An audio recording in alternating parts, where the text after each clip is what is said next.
नमस्कार साथियों, स्वागत है आपका ऑनलाइन स्टडी ग्रुप में। करंट अफेयर से संबंधित एक नई श्रृंखला का प्रारंभ किया गया है।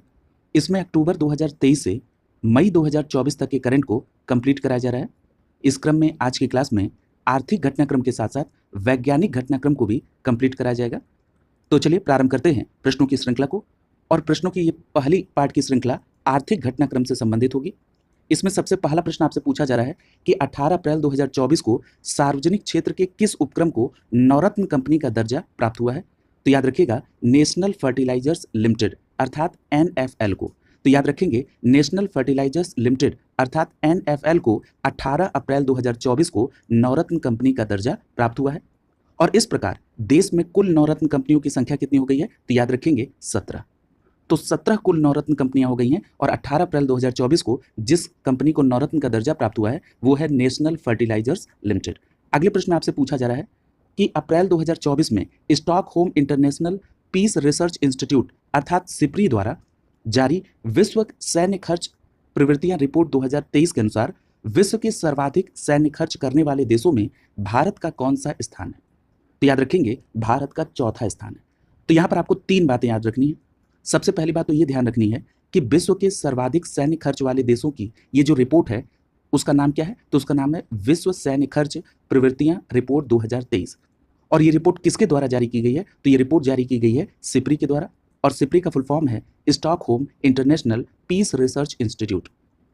और इस रिपोर्ट के अनुसार विश्व में सर्वाधिक सैन्य खर्च करने वाले देशों में भारत का चौथा स्थान है। क्लियर है? बिल्कुल स्पष्ट याद रखेंगे। अगर हम यहाँ पर ये देख लें कि सर्वाधिक सैन्य खर्च करने वाले जो 5 देश हैं उसमें नंबर 1 पर यूएसए है। यानी यूएसए के द्वारा सबसे ज़्यादा सैन्य खर्च किया जा रहा है सिप्री की इस रिपोर्ट के अनुसार। और अगर हम खर्च देखें बिलियन डॉलर में तो यूएसए 916 बिलियन डॉलर खर्च करता है। ये जीडीपी का 3.4% है। दूसरे नंबर पर चीन है, तीसरे नंबर पर रूस है और चौथे नंबर पर भारत है। याद रखिएगा, भारत 83.6 बिलियन डॉलर ये सैन्य खर्च पर वो व्यय करता है। और जीडीपी का ये 2.4% है। ये तीनों डेटा आपको पता होनी चाहिए कि सैन्य खर्च में भारत का चौथा स्थान है। कितना व्यय करता है? 83.6 बिलियन डॉलर। ये जीडीपी का 2.4% है। क्लियर है? और सबसे ज़्यादा खर्च करता है यूएसए, जीडीपी का 3.4%। क्लियर है? दूसरे नंबर पर चीन और तीसरे नंबर पर रूस है और 5वें नंबर पर सऊदी अरब। अगला देखिए, अगले प्रश्न में आपसे पूछा जा रहा है कि 16 अप्रैल 2024 को अंतर्राष्ट्रीय मुद्रा कोष अर्थात आईएमएफ द्वारा जारी वर्ल्ड इकोनॉमिक आउटलुक रिपोर्ट 2024 के अनुसार भारत की विकास दर वर्ष 2024 में कितने प्रतिशत रहने का अनुमान है? तो याद रखेंगे 6.8%। इस प्रश्न में आपसे यह पूछा जा रहा है कि जो वर्ल्ड इकोनॉमिक आउटलुक अप्रैल 2024 की रिपोर्ट आई है इसमें भारत की विकास दर 2024 में कितना अनुमानित है? तो आपने कहा 6.8%। दूसरी बात यह है कि जो वर्ल्ड इकोनॉमिक आउटलुक अप्रैल 2024 की रिपोर्ट है किसके द्वारा जारी की गई? तो याद रखेंगे अंतर्राष्ट्रीय मुद्रा कोष अर्थात आईएमएफ के द्वारा। और आईएमएफ ने ये जो वर्ल्ड इकोनॉमिक आउटलुक अप्रैल 2024 रिपोर्ट निकाली इसमें 2025 में भारत की विकास दर 6.5 बताई गई है। कहने का मतलब यह है कि आईएमएफ का जो अनुमान है इसके आधार पर 2024 में भारत की विकास दर 6.8, 2025 में भारत की विकास दर 6.5 रहने का अनुमान है। क्लियर है? और 2024 में यदि हम वैश्विक विकास दर की बात करें तो ये 3.2% रहने का अनुमान है। किसके अकॉर्डिंग? आईएमएफ के अकॉर्डिंग। क्लियर है? अगर हम यहाँ पर ये बात कर लें कि 2024 में अन्य प्रमुख देशों की अनुमानित विकास दर क्या है तो याद रखिएगा इसमें यूएसए का 2.7% है। क्लियर है? देखिए, सबका आप नहीं याद रख सकते, जो प्रमुख डेटा है वही आपको ध्यान में रखना है। क्लियर है? तो देखिए यहाँ पर अगर मैं इस पूरी बात को समराइज कर दूं कि आपको क्या बात ध्यान में रखनी है तो आप ये ध्यान रखेंगे कि आईएमएफ के द्वारा एक वर्ल्ड इकोनॉमिक आउटलुक रिपोर्ट अप्रैल 2024 जारी की गई। इसके अनुसार 2024 में भारत की विकास दर 6.8%, 2025 में भारत की विकास दर 6.5% और 2024 में वैश्विक विकास दर 3.2% अनुमानित की गई है। और ये रिपोर्ट कब आई ये बहुत महत्वपूर्ण है, 16 अप्रैल 2024 को। क्लियर है? अगला प्रश्न देखिए, अगले प्रश्न में पूछा जा रहा है कि अप्रैल 2024 में केंद्र सरकार ने किस क्षेत्र में 100% प्रत्यक्ष विदेशी निवेश यानी एफडीआई फॉरेन डायरेक्ट इन्वेस्टमेंट की अनुमति देने का फैसले को लागू करने के लिए विदेशी मुद्रा प्रबंधन अधिनियम के अंतर्गत संशोधित नियमों को अधिसूचित किया है? तो याद रखेंगे वो क्षेत्र है अंतरिक्ष क्षेत्र। क्लियर है? यानी अंतरिक्ष क्षेत्र में 100% प्रत्यक्ष विदेशी निवेश को अनुमति देने का जो फैसला है उसको लागू करने के लिए विदेशी मुद्रा प्रबंधन अधिनियम के तहत नियमों में संशोधन करने के लिए अधिसूचना जारी की गई है। क्लियर है? तो किस क्षेत्र में 100% प्रत्यक्ष विदेशी निवेश? तो याद रखेंगे अंतरिक्ष क्षेत्र में। और ये जो अधिसूचना जारी की गई है इसके अनुसार उपग्रहों, उपग्रह डेटा उत्पादों, ग्राउंड सेगमेंट, उपभोक्ता सेगमेंट के विनिर्माण और संचालन के लिए 100% एफडीआई की अनुमति दी गई है। क्लियर? ये बात ध्यान में रखेंगे। अगला देखिए, अगले प्रश्न आपसे पूछा जा रहा है कि 16 अप्रैल 2024 को संयुक्त राष्ट्र व्यापार एवं विकास सम्मेलन अर्थात अंकटाड के द्वारा जारी व्यापार और विकास रिपोर्ट अपडेट अप्रैल 2024 के अनुसार 2024 में भारत का विकास दर कितने प्रतिशत रहने का अनुमान है? देखिए, यहाँ पर दो बात पहले समझ लीजिए, उसके बाद मैं इसको सरलीकृत कर रहा हूँ कि किस तरह से आप इस चीज़ को याद रखेंगे। ये जो व्यापार एवं विकास रिपोर्ट अपडेट अप्रैल 2024 है, ये किसके द्वारा जारी की गई? तो आप कह रहे हैं अंकटाड के द्वारा, यानी संयुक्त राष्ट्र व्यापार एवं विकास सम्मेलन के द्वारा। और इसमें 2024 में भारत की विकास दर कितना रहने का अनुमान है? तो याद रखेंगे 6.5%। क्लियर है? और 2024 में वैश्विक विकास दर कितना रहने का अनुमान है? तो याद रखेंगे 2.6%। अब देखिए, इस प्रश्न को आप किस तरह से याद रखेंगे? केवल साधारण सी बात आपको यह ध्यान रखना है कि 16 अप्रैल 2024 को अंकटाड के द्वारा जो रिपोर्ट आई, यानी जो संयुक्त राष्ट्र व्यापार एवं विकास सम्मेलन की जो रिपोर्ट है, उसमें बताया गया कि 2024 में भारत की विकास दर 6.5 और 2024 में वैश्विक विकास दर 2.6 रहने का अनुमान है। क्लियर? बस इतनी बात ध्यान रखनी। जैसे अभी आपने देखा था कि 16 अप्रैल 2024 को जो आईएमएफ ने अपना अनुमान जताया है कि 2024 में भारत की विकास दर 6.8 रहेगी, 2025 में भारत की विकास दर 6.5 रहेगी और 2024 में वैश्विक विकास दर 3.2 रहेगी। ठीक उसी प्रकार से अंकटाड के अनुसार 2024 में भारत की विकास दर 6.5 रहेगी। यानी आईएमएफ के अनुसार 2024 में भारत की विकास दर 6.8% रहेगी, वहीं अंकटाड ने कहा कि 2024 में भारत की विकास दर 6.5 रहेगी। ये अप्रैल 2024 के आंकड़े के अनुसार है। क्लियर है?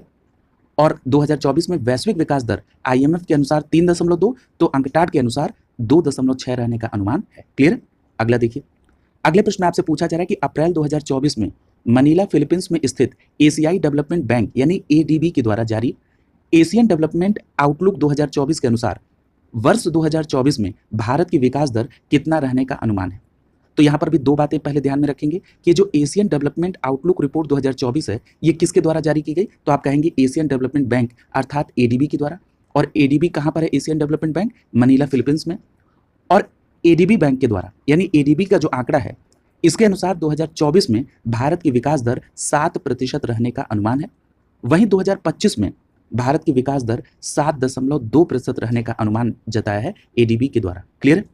और याद रखिएगा, विकासशील एशिया की जो जीडीपी है वो 2024 में 4.9% और 2025 में 4.9% रहने का अनुमान है। क्लियर? याद रखेंगे। अगला देखिए, अगले प्रश्न पूछा जा रहा है कि अप्रैल 2024 में जारी हुरून ग्लोबल यूनिकॉर्न इंडेक्स 2024 में भारत को कौन सा स्थान प्राप्त हुआ है? तो याद रखेंगे तीसरा स्थान। कौन सा स्थान प्राप्त हुआ है? तीसरा स्थान प्राप्त हुआ है। और कुल यूनिकॉर्न कितने हैं? 67। कितने? 67। और याद रखिएगा, इस सूची में शामिल शीर्ष दो जो देश हैं, पहले नंबर पर यूएसए है और दूसरे नंबर पर चीन है। पहले नंबर पर यूएसए और दूसरे नंबर पर चीन है। कहने का मतलब ये है कि अप्रैल में जो हुरून ग्लोबल यूनिकॉर्न इंडेक्स 2024 है, इसके अनुसार भारत का तीसरा स्थान है और कुल यूनिकॉर्न कितने हैं? 67 भारत में। और वहीं पहले स्थान पर यूएसए है, यहाँ पर यूनिकॉर्न की संख्या 703 है। दूसरे नंबर पर चीन है, यहाँ पर यूनिकॉर्न की संख्या कितनी है? 340। क्लियर है? और तीसरे नंबर पर भारत, जहाँ पर यूनिकॉर्न की संख्या 67 है, यानी 67। बहुत इंपॉर्टेंट है ये। अगला प्रश्न पूछा जा रहा है कि अप्रैल 2024 में भारत ने किस देश के लिए आवश्यक वस्तुओं का अब तक का सबसे अधिक निर्यात कोटा स्वीकृत किया है? तो याद रखेंगे मालदीव के लिए। यानी अप्रैल 2024 में भारत ने मालदीव के लिए आवश्यक वस्तुओं का अब तक का सबसे अधिक निर्यात कोटा स्वीकृत किया है। कब? अप्रैल 2024 में। क्लियर है? बहुत इंपॉर्टेंट है क्योंकि मालदीव इस समय चर्चा में है। अगला प्रश्न पूछा जा रहा है कि अप्रैल 2024 में भारत और पेरू के बीच व्यापार संधि वार्ता का 7वां दौर 2024 कहां पर आयोजित हुआ? तो याद रखेंगे नई दिल्ली में भारत और पेरू के बीच व्यापार संधि का 7वां दौर 2024 आयोजित हुआ। दोनों देशों के बीच व्यापार समझौते के लिए वार्ताएं 2017 से जारी हैं। क्लियर? यानी 2017 से भारत और पेरू के बीच व्यापार संधि की वार्ताएं जारी हैं, जिसके अनुसार 7वें दौर का जो वार्ता है 2024 में, ये नई दिल्ली में आयोजित हुआ है। क्लियर है? अगला प्रश्न देखिए, पूछा जा रहा है कि अप्रैल 2024 में एएसआई प्रदर्शन मानक से प्रमाणित होने वाली देश की पहली एल्युमिनियम कंपनी कौन बनी है? तो याद रखिएगा, उस कंपनी का नाम है बाल्को। क्या नाम है? बाल्को। तो ये बात स्पष्ट तौर पर याद रखेंगे कि एएसआई प्रदर्शन मानक से प्रमाणित होने वाली देश की पहली एल्युमिनियम कंपनी है बाल्को। और आपको पता है कि बाल्को कहाँ पर है? छत्तीसगढ़ में है। क्लियर? और बाल्को का फुल फॉर्म क्या है? Bharat aluminium company limited. Clear? और ये कहाँ पर है? छत्तीसगढ़ में। और एएसआई प्रदर्शन मानक से प्रमाणित होने वाली ये देश की पहली एल्युमिनियम कंपनी है बाल्को। अगले पॉइंट में पूछा जा रहा है कि 5 अप्रैल 2024 को आरबीआई के गवर्नर शक्तिकांत दास की अध्यक्षता में मौद्रिक नीति समिति यानी एमपीसी के द्वारा जारी मौद्रिक नीति वक्तव्य 2024-25 में रेपो दर कितना प्रतिशत पर यथावत रहा है? तो याद रखेंगे 6.5%। क्लियर है? तो ये बात बिल्कुल स्पष्ट याद रखेंगे कि 5 अप्रैल 2024 को आरबीआई के गवर्नर शक्तिकांत दास साहब की अध्यक्षता में मौद्रिक नीति समिति की जो बैठक हुई, उसमें मौद्रिक नीति वक्तव्य 2024-25 के तहत बताया गया कि जो भारत की रेपो दर है वो 6.50% रहेगी। क्लियर है? इसमें कुछ अन्य दरें भी बताई गई रेपो दर के अलावा। रेपो दर के अलावा स्थायी जमा सुविधा दर 6.25, बैंक दर 6.75, सीमांत स्थायी सुविधा दर 6.75, स्थायी रिवर्स रेपो दर 3.35, सीआरआर 4.50 और एसएलआर 18% रहने का अनुमान जताया गया है। यहां से भी आपके यहाँ प्रश्न पूछा जाता है। क्लियर? तो यहां पर आपको कौन कौन सा दर याद रखना है? एक तो रेपो दर याद रखेंगे 6.50%, बैंक दर याद रखेंगे 6.75%, सीआरआर याद रखेंगे 4.50%, एसएलआर याद रखेंगे 18%। क्लियर है? तो ये जो आंकड़े हैं वो निश्चित रूप से याद रखेंगे और स्थायी रिवर्स रेपो दर 3.35 रहने का अनुमान है। और इसमें आरबीआई ने यूपीआई के जरिए कैश जमा करने की सुविधा की भी घोषणा की है। इसके अनुसार चालू वित्तीय वर्ष में सकल घरेलू उत्पाद यानी जीडीपी दर 7% रहने का अनुमान है। क्लियर? यानी ये जो बैठक हुई जिसमें आपने कहा कि आरबीआई के द्वारा यानी आरबीआई की अध्यक्षता में, गवर्नर की अध्यक्षता में जो मौद्रिक नीति समिति की बैठक हुई, उसमें मौद्रिक नीति वक्तव्य 2024-25 के अनुसार जो सकल घरेलू उत्पाद यानी जीडीपी दर रहने का अनुमान बताया गया वो कितना है? 7%। क्लियर है? तो ये बहुत महत्वपूर्ण है। अगला प्रश्न आपसे पूछा जा रहा है कि 2 अप्रैल 2024 को अमेरिकी पत्रिका फोर्ब्स के द्वारा जारी अरबपतियों की 38वीं वार्षिक फोर्ब्स सूची 2024 में भारतीय उद्योगपति मुकेश अंबानी को कौन सा स्थान प्राप्त हुआ है? तो याद रखेंगे मुकेश अंबानी को 9वां स्थान मिला है। इनकी कुल संपत्ति बताई गई है $116 बिलियन। क्लियर है? तो यहाँ पर देखिए 2 बातें आपको ध्यान रखनी है। एक तो सबसे पहली बात यह है कि जो फोर्ब्स की वार्षिक रिपोर्ट आई 2024, ये किस क्रम की थी? तो ये 38वीं थी। यानी 38वीं वार्षिक फोर्ब्स रिपोर्ट 2024 आई, जिसमें मुकेश अंबानी को 9वें स्थान पर रखा गया और इनकी कुल संपत्ति $116 बिलियन बताई गई। और याद रखिएगा, ये जो फोर्ब्स पत्रिका है ये कहाँ की है? अमेरिका की। और ये रिपोर्ट आई है 2 अप्रैल 2024 की। क्लियर है? अब ये देखिए इसमें कुछ और आगे क्या तथ्य है। इसमें शीर्ष 5 अरबपतियों की कुल संपत्ति बताई गई है। यानी जो 38वीं वार्षिक फोर्ब्स रिपोर्ट 2024 जो कि 2 अप्रैल 2024 को आई, उसमें बताया गया कि जो सबसे अरबपति हैं यानी जो पहले स्थान पर है उनका नाम क्या है? तो उनका नाम है फ्रांस के LVMH कंपनी के बर्नार्ड एंड फैमिली। क्लियर है? और इनकी कुल संपत्ति कितनी है? $233 बिलियन। क्लियर है? तो $233 बिलियन की कुल संपत्ति के साथ फ्रांस के LVMH कंपनी के बर्नार्ड एंड फैमिली नंबर 1 पर है। कितनी संपत्ति है? $233 बिलियन। और इसमें दूसरा स्थान एलन मस्क का है, जिनकी कुल संपत्ति बताई गई है $195 बिलियन। तीसरे स्थान पर जेफ बेजोस हैं, जिनकी कुल संपत्ति बताई गई है $194 बिलियन। चौथे स्थान पर मार्क जुकरबर्ग है, जिनकी कुल संपत्ति बताई गई है $177 बिलियन। और 5वें स्थान पर लैरी इलिशन है, जिनकी कुल संपत्ति बताई गई है $141 बिलियन। यहाँ पर आपको कम से कम टॉप 3 जरूर याद रखना है। यानी 38वीं वार्षिक फोर्ब्स रिपोर्ट 2024 जो कि अप्रैल 2024 में आई, इसमें नंबर 1 पर जो अरबपति वो हैं फ्रांस के LVMH कंपनी के बर्नार्ड एंड फैमिली, जिनकी कुल संपत्ति है $233 बिलियन। दूसरे नंबर पर एलन मस्क $195 बिलियन। तीसरे नंबर पर जेफ बेजोस हैं, जिनकी कुल संपत्ति है $194 बिलियन। और इसमें 9वें स्थान पर भारत के उद्योगपति मुकेश अंबानी हैं, जिनकी कुल संपत्ति है $116 बिलियन। इतनी बात आपको इसमें ध्यान में रखनी है। क्लियर?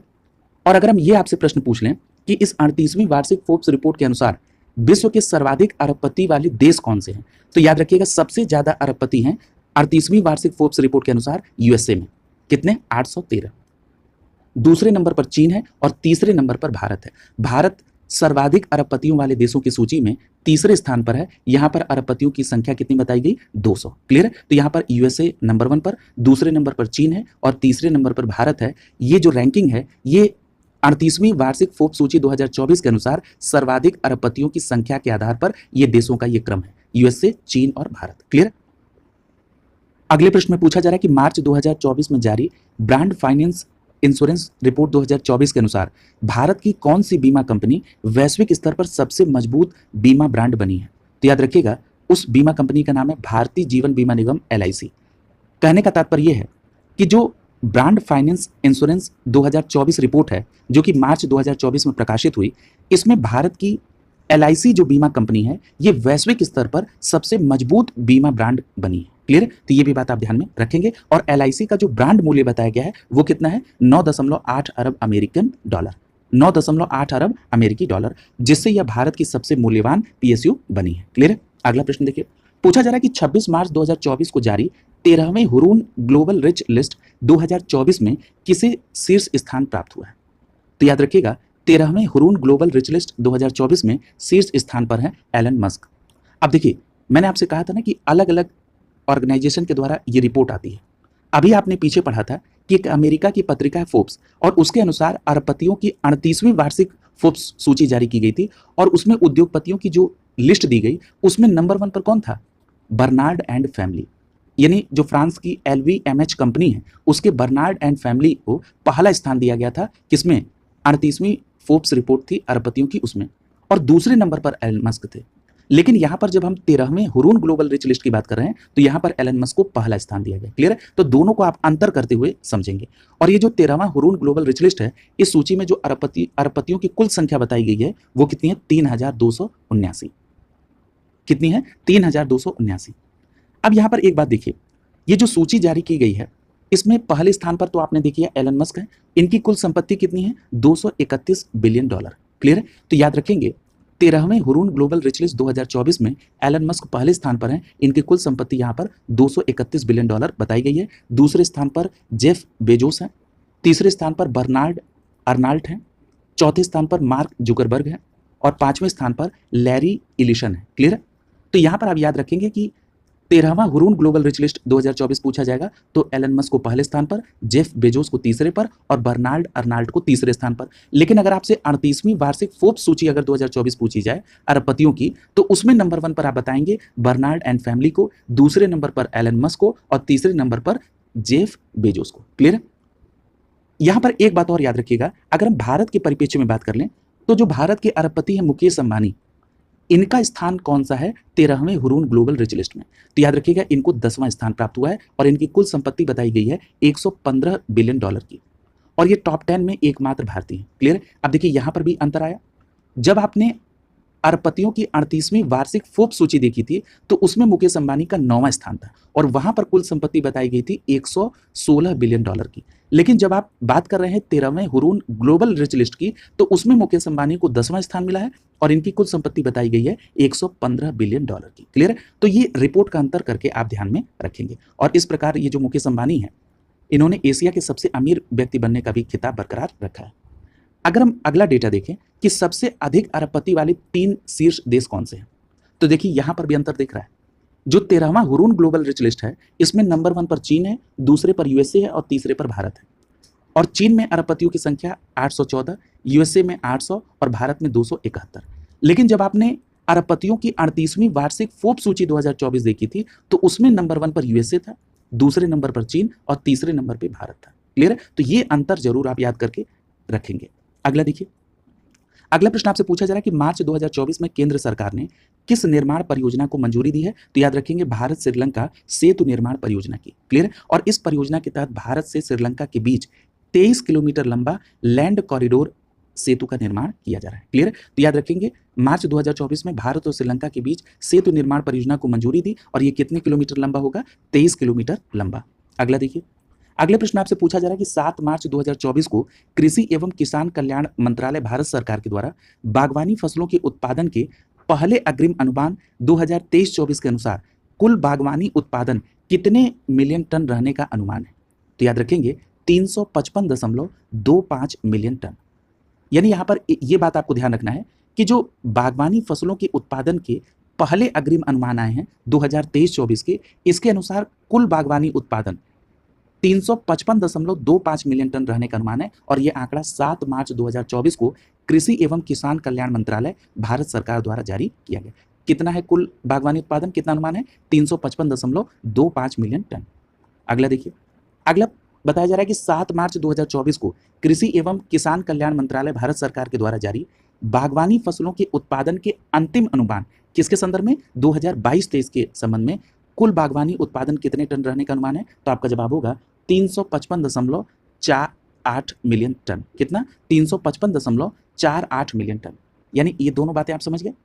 देखिए, इन दोनों बातों में ये कहा जा रहा है कि कृषि एवं किसान कल्याण मंत्रालय भारत सरकार ने बागवानी फसलों के उत्पादन को लेकर कुछ आंकड़े दिए हैं और कहा कि बागवानी फसलों का जो उत्पादन है 2022-23 के अंतिम अनुमान के अनुसार ये 355.48 मिलियन टन रहने का अनुमान है और वहीं 2023-24 के पहले अग्रिम के अनुसार कुल बागवानी उत्पादन 355.25 मिलियन टन रहने का अनुमान है। क्लियर है? तो ये बात ध्यान में रखेंगे। अगला देखिए, अगले प्रश्न में पूछा जा रहा है कि मार्च 2024 में कौन सा देश अंतर्राष्ट्रीय सौर गठबंधन का अनुमोदन करने वाला 97वां सदस्य बना है? तो याद रखेंगे उस देश का नाम है पनामा। ठीक है, तो देखिए आपने देखा होगा कई बार एक क्रम से पूछ लिया जाता है या पिछला सदस्य देश पूछ लिया जाता है। तो यहाँ पर आप 95, 96 और 97वें सदस्य देश को देख लेंगे। किसके संदर्भ में? अंतर्राष्ट्रीय सौर गठबंधन के संदर्भ में। यदि हम 95वें सदस्य देश की बात करें तो उसका नाम है चिली। क्लियर है? 96वां सदस्य देश जो है वो है हंगरी और 97वां सदस्य देश है पनामा। क्लियर है? तो तीनों याद रखेंगे। मैं एक बार फिर से रिपीट कर रहा हूं, 95वां सदस्य देश चिली है, 96वां सदस्य देश हंगरी है और 97वां सदस्य देश है पनामा और बात हो रही है अंतर्राष्ट्रीय सौर गठबंधन के संदर्भ में। क्लियर है? अगला देख लीजिए, पूछा जा रहा है कि 29 फरवरी 2024 को कृषि एवं किसान कल्याण मंत्रालय भारत सरकार के द्वारा जारी 2023-24 के प्रमुख खरीफ और रबी मौसम के फसलों के उत्पादन के द्वितीय अग्रिम अनुमान के अनुसार कुल खरीफ खाद्यान्न उत्पादन कितने लाख मीट्रिक टन रहने का अनुमान है? क्लियर? तो देखिए 2023-24 के लिए जो दूसरा अग्रिम अनुमान आया है उसमें जो खरीफ खाद्यान्न का उत्पादन है वो 1541.87 लाख मीट्रिक टन रहने का अनुमान है। क्लियर है? मैं फिर से रिपीट कर रहा हूं, 2023-24 के लिए फसलों के उत्पादन के संदर्भ में जो दूसरा अग्रिम अनुमान आया है उसमें यह बताया गया कि खरीफ उत्पादन 1541.87 लाख मीट्रिक टन रहने का अनुमान है और वहीं अगर हम बात कर लें रबी खाद्यान्न की तो रबी खाद्यान्न का उत्पादन 1551.61 मिलियन टन रहने का अनुमान है। क्लियर है? तो खरीफ खाद्यान्न का उत्पादन 1541.87 लाख मीट्रिक टन और वहीं रबी खाद्यान्न का उत्पादन 1551.61 मिलियन टन। क्लियर है? अगला देखिए, अगले प्रश्न में पूछा जा रहा है कि फरवरी 2024 में उत्तर प्रदेश सरकार ने 2024-25 में गेहूं का न्यूनतम समर्थन मूल्य यानी एमएसपी कितने रुपए प्रति क्विंटल निर्धारित किया है? यह भी बहुत इंपॉर्टेंट प्रश्न है, याद रखिएंगे 2275 रुपए प्रति क्विंटल। क्लियर है? और ये कब का डेटा है? फरवरी 2024 का। तो याद रखेंगे फरवरी 2024 में उत्तर प्रदेश सरकार ने 2024-25 के लिए जो गेहूं का न्यूनतम समर्थन मूल्य निर्धारित किया वो 2275 रुपए प्रति क्विंटल। अगला प्रश्न पूछ रहा है कि 26 फरवरी 2024 को किस नगर निगम के द्वारा एशिया के पहले प्रमाणित हरित नगरपालिका बांड की शुभारंभ किया गया है? तो याद रखेंगे उस नगर निगम का नाम है बड़ोदरा। यानी बड़ोदरा नगर निगम ने एशिया के पहले प्रमाणित हरित नगरपालिका बांड का शुभारंभ किया है। किसने? बड़ोदरा नगर निगम। क्लियर है? अगला देखिए, अगले प्रश्न में पूछा जा रहा है कि 26 फरवरी 2024 को किस भारतीय प्रौद्योगिकी संस्थान के द्वारा विकसित निवेश सूचना और विश्लेषण प्लेटफॉर्म लॉन्च किया गया है? तो याद रखिएगा उस संस्थान का नाम है आईआईटी मद्रास। यानी एक लाइन में याद रखेंगे कि आईआईटी मद्रास ने 26 फरवरी 2024 को निवेश सूचना और विश्लेषण प्लेटफॉर्म को लॉन्च किया। किसने? आईआईटी मद्रास ने। अगला देखिए, अगला प्रश्न आपसे पूछा जा रहा है कि फरवरी 2024 में एम्स्टर्डम स्थित लोकेशन टॉम के द्वारा जारी ट्रैफिक इंडेक्स 2023 के अनुसार सर्वाधिक भीड़ भाड़ वाले 5 शहर कौन से हैं? तो याद रखिएगा ये जो टॉम की ट्रैफिक इंडेक्स 2023 रिपोर्ट है, पहली बात तो ये कहां से संबंधित है? एम्स्टर्डम से। दूसरी बात याद रखिएगा कि टॉम की ये जो ट्रैफिक इंडेक्स 2023 है इसमें सर्वाधिक भीड़ भाड़ वाला शहर कौन सा है? लंदन। पहले नंबर पर लंदन है, दूसरे नंबर पर आयरलैंड का डबलिन है, तीसरे नंबर पर कनाडा का टोरंटो है, चौथे नंबर पे इटली का मिलान है और पांचवें नंबर पर पेरू का लीमा है। क्लियर। लेकिन यहाँ पर आप टॉप 3 याद रखिए, सबसे ज्यादा भीड़ भाड़ वाले शहर पहले नंबर पे लंदन, दूसरे नंबर पे डबलिन और तीसरे नंबर पे टोरंटो है। क्लियर। लेकिन अगर हम बात करें कि टॉप 10 में शामिल सर्वाधिक भीड़ भाड़ वाले शहरों में कितने भारतीय शहर हैं, तो याद रखेंगे टॉप 10 में 2 भारतीय शहर शामिल हैं। क्लियर। इसमें एक है भारतीय शहर बेंगलुरु जिसका ओवरऑल 6वां रैंक है और दूसरा शहर है पुणे जिसका ओवरऑल 7वां स्थान है। यानी कहने का मतलब है कि जो सर्वाधिक भीड़ भाड़ वाले शहरों में नंबर 1 पर लंदन आपने देखा, दूसरे पर डबलिन देखा, तीसरे पर टोरंटो देखा, ठीक उसी प्रकार से छठे स्थान पर भारत का बेंगलुरु है और 7वें स्थान पर पुणे है। क्लियर। अगला देखिए, अगला प्रश्न आपसे पूछा जा रहा है कि फरवरी 2024 में किस देश ने विश्व की पहली हवाई टैक्सी सेवा का शुभारंभ किया है, तो याद रखिएगा विश्व की पहली हवाई टैक्सी सेवा का शुभारंभ करने के लिए समझौता यूएई ने किया है। किसने? यूएई ने। क्लियर। अगला देखिए, अगला प्रश्न पूछा जा रहा है कि 5 फरवरी 2024 को उत्तर प्रदेश विधानसभा में प्रस्तुत उत्तर प्रदेश बजट 2024-25 में बजट का आकार कितने करोड़ रुपए का है? बहुत अच्छा प्रश्न है, इसको ध्यान रखेंगे। तो याद रखिएगा 7,36,437.71 करोड़ रुपए का ये बजट है। क्लियर है। कितने का है? 7,36,437.71 करोड़ रुपए का ये बजट है। अगला देखिए, पूछा जा रहा है कि फरवरी 2024 में कहां पर अपनी तरह का भारत का पहला अत्याधुनिक छोटे पशु अस्पताल का उद्घाटन हुआ है, तो याद रखेंगे मुंबई में। क्लियर है। तो फरवरी 2024 में मुंबई में भारत का पहला अत्याधुनिक छोटे पशु का अस्पताल का उद्घाटन हुआ। कहां पर? मुंबई में। अगला प्रश्न देखिए, पूछा जा रहा है कि 3 फरवरी 2024 को प्रधानमंत्री नरेंद्र मोदी ने किस राज्य में कोयला मंत्रालय के अंतर्गत नेवेली लिग्नाइट कॉरपोरेशन लिमिटेड की तालाबीरा ताप विद्युत परियोजना की आधारशिला रखी है? तो याद रखिएगा उड़ीसा राज्य में। क्लियर है। कहां पर? उड़ीसा राज्य में। तो यहां पर 2 बातें याद रखिएगा, एक तो नेवेली लिग्नाइट कॉरपोरेशन लिमिटेड की ये तालाबीरा ताप विद्युत परियोजना है जिसकी आधारशिला प्रधानमंत्री नरेंद्र मोदी ने उड़ीसा राज्य में रखी है। क्लियर है। तो याद रखेंगे तालाबीरा ताप विद्युत परियोजना अगर पूछ लिया जाए किस राज्य से संबंधित है तो आपका सीधा जवाब क्या होगा? उड़ीसा राज्य से। और ये किसकी है? तो ये नेवेली लिग्नाइट कॉरपोरेशन लिमिटेड से संबंधित है। क्लियर है। तो याद रखेंगे तालाबीरा ताप विद्युत परियोजना कहां पर है? उड़ीसा में। अगला देखिए, और ये बताया जा रहा है कि कोयला मंत्रालय ने बताया कि 27,000 करोड़ रुपए से ज्यादा की लागत की इस परियोजना से 3 रुपए 65 पैसे प्रति यूनिट की बिजली दर प्राप्त होगी। क्लियर है। अगला देखिए, अगला प्रश्न पूछा जा रहा है कि 2 फरवरी 2024 को भारत ने किस देश में यूपीआई लॉन्च किया? तो याद रखेंगे 2 फरवरी 2024 को भारत ने फ्रांस में यूपीआई लॉन्च किया और फ्रांस में कहां पर? तो एफिल टावर पेरिस में। क्लियर है। तो याद रखेंगे 2 फरवरी 2024 को भारत ने फ्रांस के एफिल टावर पेरिस में यूपीआई लॉन्च किया है। अच्छा, यूपीआई क्या है? तो यूपीआई का फुल फॉर्म है unified payments interface. Unified payments interface, और ये भारत की मोबाइल आधारित भुगतान प्रणाली है। क्लियर।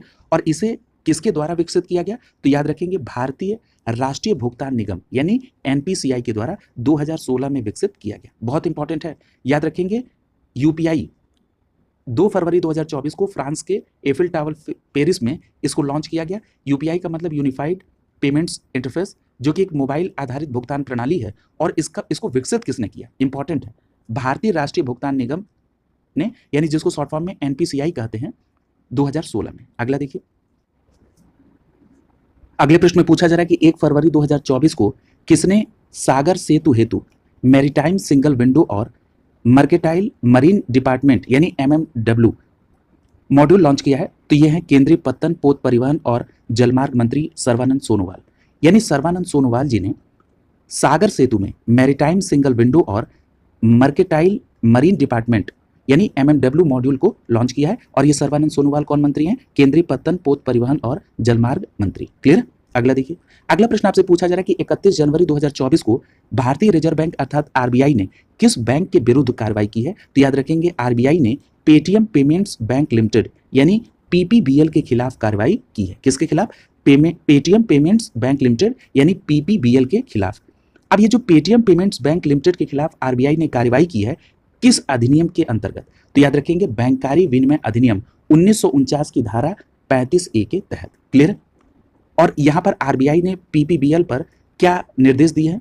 तो देखिए ये इनको किस किस बात पर प्रतिबंध है ये जरूरी नहीं है। क्लियर है।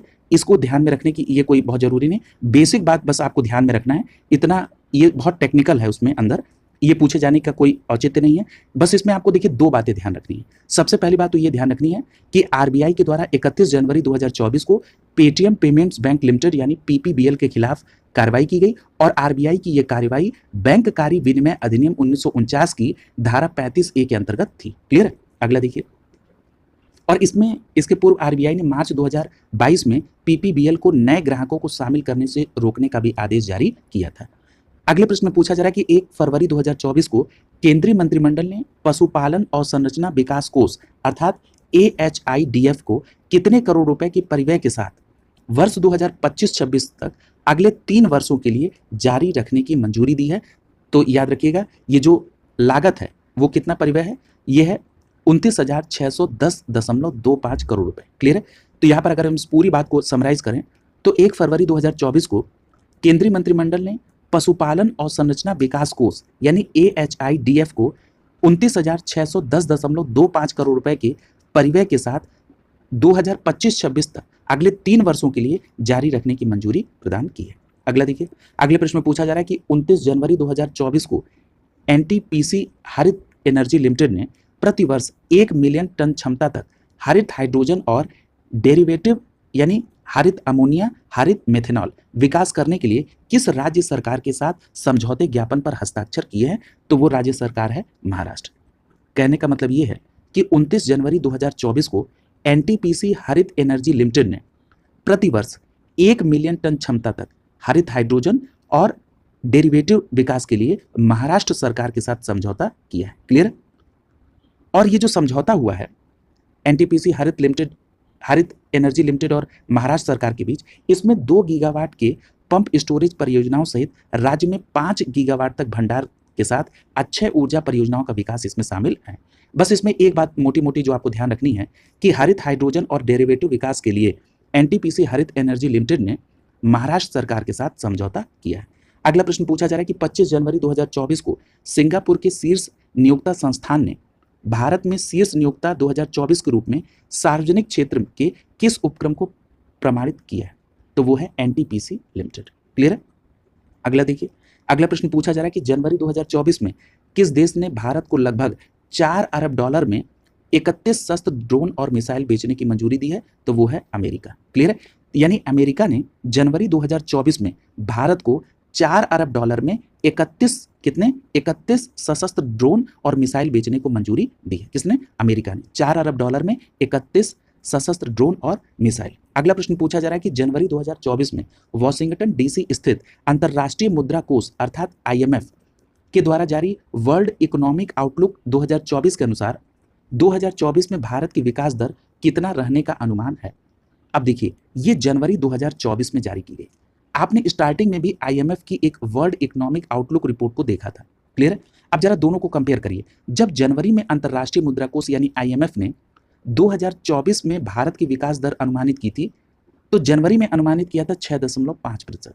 लेकिन जब आपने अभी 16 अप्रैल 2024 को IMF की रिपोर्ट देखी और उसमें बताया गया कि 2024 में भारत की विकास दर 6.8% रहने का अनुमान है। इसीलिए मैं कहता हूं कि मंथ को जरूर देखा करें। क्लियर है? तो याद रखेंगे, जनवरी 2024 में जब IMF ने 2024 के लिए भारत की विकास दर अनुमानित की थी तो वो 6.5% थी, और अप्रैल 2024 में IMF ने जो भारत के लिए विकास दर अनुमानित की 2024 के लिए वो 6.8% थी। क्लियर है? और 2024 में वैश्विक विकास दर कितनी अनुमानित की जनवरी 2024 में? तो 3.1%। क्लियर है? और वहां अप्रैल 2024 में IMF ने कितनी निर्धारित की 2024 में वैश्विक विकास दर? तो वो थी 3.2%। क्लियर है? तो दोनों का आप अंतर करते हुए चलेंगे।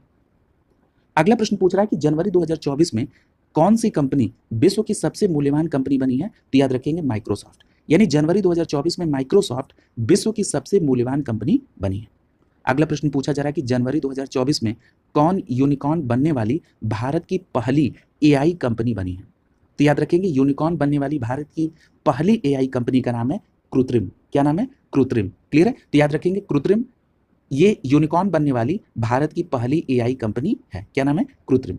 अगला देखिए। अगले प्रश्न में पूछा जा रहा है कि जनवरी 2024 में कृषि एवं किसान कल्याण मंत्रालय भारत सरकार के द्वारा 2022-23 के तीसरे अग्रिम अनुमान के अनुसार कुल बागवानी उत्पादन कितने मिलियन टन होने का अनुमान है? तो ये डेटा है 355.25 मिलियन टन। देखिए बागवानी के संदर्भ में एक डेटा और आप पढ़ चुके हैं, वो डेटा आया था मार्च 2024 में, क्लियर है। और मार्च 2024 में कृषि एवं किसान कल्याण मंत्रालय भारत सरकार ने बागवानी फसलों के उत्पादन का अंतिम अनुमान दिया 2022-23 के संदर्भ में, क्लियर है। ये बात हो रही है तीसरे अग्रिम अनुमान की, और जो पिछला डेटा आपने देखा था 2022-23 के संदर्भ में, वो था अंतिम अनुमान। वो कितना था? वो था 355.48 million ton, 355.48 million ton, clear है। तो याद रखेंगे, ये दोनों डेटा याद रखिएगा। ये बात हो रही है 2022-23 के संदर्भ में। जनवरी 2024 में एक डेटा आया किसान कल्याण मंत्रालय के द्वारा 2022-23 के तीसरे अग्रिम अनुमान के अनुसार, और उसमें बताया गया कि बागवानी का जो उत्पादन है वो 355.25 मिलियन टन रहेगा। उसके बाद मार्च में एक डेटा आया कृषि एवं किसान कल्याण मंत्रालय के द्वारा 2022-23 के लिए अंतिम अनुमान, और उसमें बताया गया कि जो बागवानी उत्पादन में जो अनुमान है वो कितना है? 355.48 मिलियन टन। और उसी मार्च में एक डेटा और बताया गया 2023-24 के लिए, वो 2023-24 का पहला अग्रिम अनुमान था, और वो कितना बताया गया? तो जो 2023-24 का पहला अग्रिम अनुमान बताया गया वो 355.25 मिलियन टन बताया गया, क्लियर है। तो ये तीनों बातें आप एक सीक्वेंस में याद रखेंगे। अगला देखिए, अगला प्रश्न पूछा जा रहा है कि जनवरी 2024 में किस भारतीय कंपनी को वैश्विक सूची में दूसरा सबसे मूल्यवान आईटी ब्रांड का दर्जा प्राप्त हुआ है? तो याद रखेंगे उस कंपनी का नाम है टाटा कंसल्टेंसी सर्विसेज यानी टीसीएस। तो याद रखिएगा जनवरी 2024 में टाटा कंसल्टेंसी सर्विसेज यानी टीसीएस को वैश्विक सूची में दूसरा सबसे मूल्यवान आईटी ब्रांड चुना गया है, क्लियर है। तो याद रखेंगे टीसीएस जो है वैश्विक सूची में दूसरा सबसे मूल्यवान आईटी ब्रांड है। अगले प्रश्न में पूछा जा रहा है कि जनवरी 2024 में प्रसिद्ध एथलेटिक फुटवेयर और परिधान कंपनी एडिडास भारत के किस राज्य में अपना पहला वैश्विक क्षमता केंद्र स्थापित करेगा? तो एक लाइन में याद रखेंगे कि एडिडास कंपनी ने भारत में तमिलनाडु राज्य में अपना पहला वैश्विक क्षमता केंद्र स्थापित करने का निर्णय लिया है। कहां पर? तमिलनाडु में। अगला प्रश्न देखिए, पूछा जा रहा है कि जनवरी 2024 में कौन सी कंपनी पीएलआई मंजूरी प्राप्त करने वाली पहली भारतीय ईवी कंपनी बनी है? तो उसका नाम है ओला। यानी कहने का मतलब यह है कि भारत में पहली ईवी कंपनी है ओला जिसने पीएलआई मंजूरी प्राप्त की है, क्लियर। तो याद रखेंगे पीएलआई मंजूरी प्राप्त करने वाली पहली भारतीय ईवी कंपनी है ओला। अगला प्रश्न देखिए, पूछा जा रहा है कि 13 दिसंबर 2023 को भारत सरकार और एशियाई विकास बैंक यानी एडीबी ने किस राज्य में जलवायु अनुकूल विद्युत प्रणाली के विकास के लिए 200 मिलियन अमेरिकी डॉलर के ऋण से के संदर्भ में समझौते पर हस्ताक्षर किए हैं? तो याद रखेंगे ये बात हुई है उत्तराखंड की। कहाँ की? उत्तराखंड की, क्लियर है।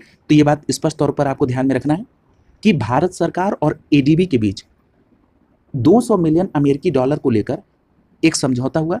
किस राज्य के लिए? उत्तराखंड के लिए।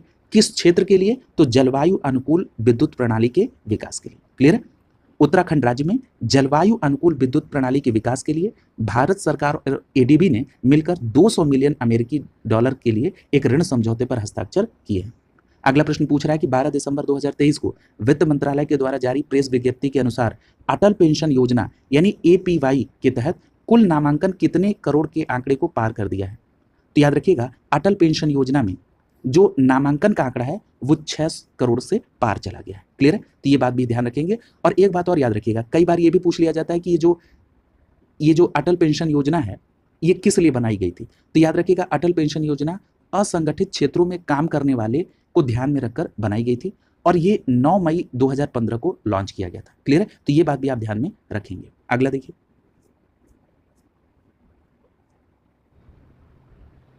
यहां पर दिया भी है कि अटल पेंशन योजना कब लॉन्च की गई थी? तो 9 मई 2015 को अटल पेंशन योजना लॉन्च की गई थी, क्लियर है। अगला प्रश्न देखिए, पूछा जा रहा है कि 12 दिसंबर 2023 को केंद्रीय वित्त राज्य मंत्री हैं डॉक्टर भगवत किशन राव कराड़। इन्होंने राज्यसभा में एक बयान दिया और बताया कि प्रधानमंत्री जनधन योजना अर्थात पीएमजेडीवाई के तहत कितने खाते खोले गए? तो याद रखिएगा केंद्रीय वित्त राज्य मंत्री डॉक्टर भागवत किशन राव कराड़ ने बताया कि प्रधानमंत्री जनधन योजना यानी पीएमजेडीवाई के तहत टोटल 29 नवंबर 2023 तक 51.04 करोड़ खाते खोले गए। कितने खाते? 51.04 करोड़ खाते। और इन 51.04 करोड़ खातों में 2,08,855 करोड़ की धनराशि है, क्लियर। तो ये डेटा बिल्कुल क्लियर कट याद रखिएगा। और एक बात और याद रखिएगा कि प्रधानमंत्री जनधन योजना को 28 अगस्त 2014 को लॉन्च किया गया था। यानी पीएमजेडीवाई को कब लॉन्च किया गया था? 28 अगस्त 2014 को। अगला प्रश्न पूछा जा रहा है कि 8 दिसंबर 2023 को मौद्रिक नीति समिति यानी एमपीसी के द्वारा जारी मौद्रिक वक्तव्य 2023-24 में नीतिगत रेपो दर को कितने प्रतिशत रखा गया? तो याद रखिएगा 8 दिसंबर 2023 को जो मौद्रिक नीति समिति के द्वारा जो मौद्रिक वक्तव्य 2023-24 जारी किया गया, इसमें रेपो दर को 6.50% रखा गया। क्लियर? और इस दिसंबर 2023 के आंकड़े के अनुसार जो स्थायी जमा सुविधा दर है उसको 6.25%, सीमांत स्थायी सुविधा दर को 6.75% और बैंक दर को 6.75% रखा गया है। क्लियर? तो यहाँ पर बैंक दर जरूर याद रखेंगे 6.75% और साथ ही साथ रेपो दर 6.50%। इसके अलावा अगर हम सीआरआर की बात कर लें तो ये 4.50% और एसएलआर की बात करें तो 18% इसको रखा गया है। इसके अनुसार जो प्रत्यावर्तनीय रेपो दर है वो कितना है? तो वो 3.35% है। क्लियर? ये दिसंबर 2023 का आंकड़ा है। इसके पहले भी आपने एक नया आंकड़ा भी देखा है। अगला देखिए, 1 दिसंबर 2023 को आरबीआई और किस विदेशी बैंक ने भारतीय समावेशन निगम लिमिटेड के संबंध में सहयोग और सूचना के आदान प्रदान संबंधी एक सहमति ज्ञापन पर हस्ताक्षर किए हैं? तो वो है विदेशी बैंक जिसका नाम है बैंक ऑफ इंग्लैंड। कहने का मतलब यह है कि भारतीय रिजर्व बैंक यानी आरबीआई ने बैंक ऑफ इंग्लैंड के साथ एक सहमति पत्र पर हस्ताक्षर किए। किस संदर्भ में? तो भारतीय समावेशन निगम लिमिटेड के संदर्भ में सहयोग और सूचना के आदान प्रदान के लिए। क्लियर? अगला देखिए, अगला प्रश्न पूछा जा रहा है कि 5 दिसंबर 2023 को भारत सरकार और एशियाई विकास बैंक यानी एडीबी ने किस राज्य में सड़कों की कनेक्टिविटी और उसके लचीलेपन में सुधार के लिए 17 करोड़ 50 लाख डॉलर के ऋण को मंजूरी दी है? तो याद रखिएगा ये बात हो रही है मध्य प्रदेश राज्य की। यानी भारत सरकार और एशियाई विकास बैंक ने मिलकर एक ऋण समझौता हस्ताक्षर किया है दिसंबर 2023 में, जिसका आधार है मध्य प्रदेश में सड़कों की कनेक्टिविटी और उसके लचीलेपन में सुधार के लिए। और ये ऋण समझौता कितने का है? 17 करोड़ 50 लाख डॉलर। क्लियर है? तो ये बात भी आप ध्यान में रखेंगे। अब इसी तरह देखिए, एक समझौता और आप पढ़ चुके हैं एडीबी के साथ। कहाँ के लिए था? तो वो 200 मिलियन अमेरिकी डॉलर का था उत्तराखंड में जलवायु अनुकूल विद्युत प्रणाली के विकास के लिए। क्लियर? तो ये दोनों बातें ध्यान में आप रखेंगे। अगला देखिए, अगला प्रश्न पूछा जा रहा है कि 6 दिसंबर 2023 को केंद्रीय वाणिज्य एवं उद्योग राज्य मंत्री सोम प्रकाश के द्वारा लोकसभा में दिए बयान के अनुसार कितनी संस्थाओं को स्टार्टअप के रूप में मान्यता दी गई है? तो याद रखिएगा केंद्रीय वाणिज्य एवं उद्योग राज्य मंत्री सोम प्रकाश के द्वारा लोकसभा में बताया गया कि 31 अक्टूबर 2023 तक 1,14,902 संस्थाओं को स्टार्टअप के तौर पर मान्यता दी गई है। कितना? 1,14,902 संस्थाएं। और देश में नवोन्मेषण, स्टार्टअप को बढ़ावा देने और निवेश को प्रोत्साहित करने तथा एक मजबूत इकोसिस्टम को बनाए रखने के लिए स्टार्टअप इंडिया पहल को लॉन्च किया गया था। कब लॉन्च किया गया था? 16 जनवरी 2016 को। तो स्पष्ट याद रखेंगे कि स्टार्टअप इंडिया को कब लॉन्च किया गया था? 16 जनवरी 2016 को। क्लियर है? और वर्तमान समय में यानी 31 अक्टूबर 2023 तक देश में कितने स्टार्टअप हैं? तो 1,14,902 संस्थाओं को स्टार्टअप का दर्जा मिला है। अगला देखिए, पूछा जा रहा है कि 5 दिसंबर 2023 को राष्ट्रीय व्यापार कल्याण बोर्ड यानी NTWB की पहली बैठक कहां पर हुई? तो याद रखिएगा जो राष्ट्रीय व्यापार कल्याण बोर्ड है यानी NTWB, इसकी पहली बैठक नई दिल्ली में हुई। ये जो NTWB है इसका फुल फॉर्म क्या हो रहा है? इसको हिंदी में तो आप बोल रहे हैं राष्ट्रीय व्यापार कल्याण बोर्ड, यानी इंग्लिश में बोलेंगे national traders welfare board. Clear है? National traders welfare board. और इसकी पहली बैठक कहां पर हुई? नई दिल्ली में। और कब हुई? 5 दिसंबर 2023 को। याद रखिएगा उद्योग संवर्धन और आंतरिक व्यापार विभाग यानी DPIIT ने व्यापारियों और उनके कर्मचारियों के कल्याण के लिए NTWB का गठन किया।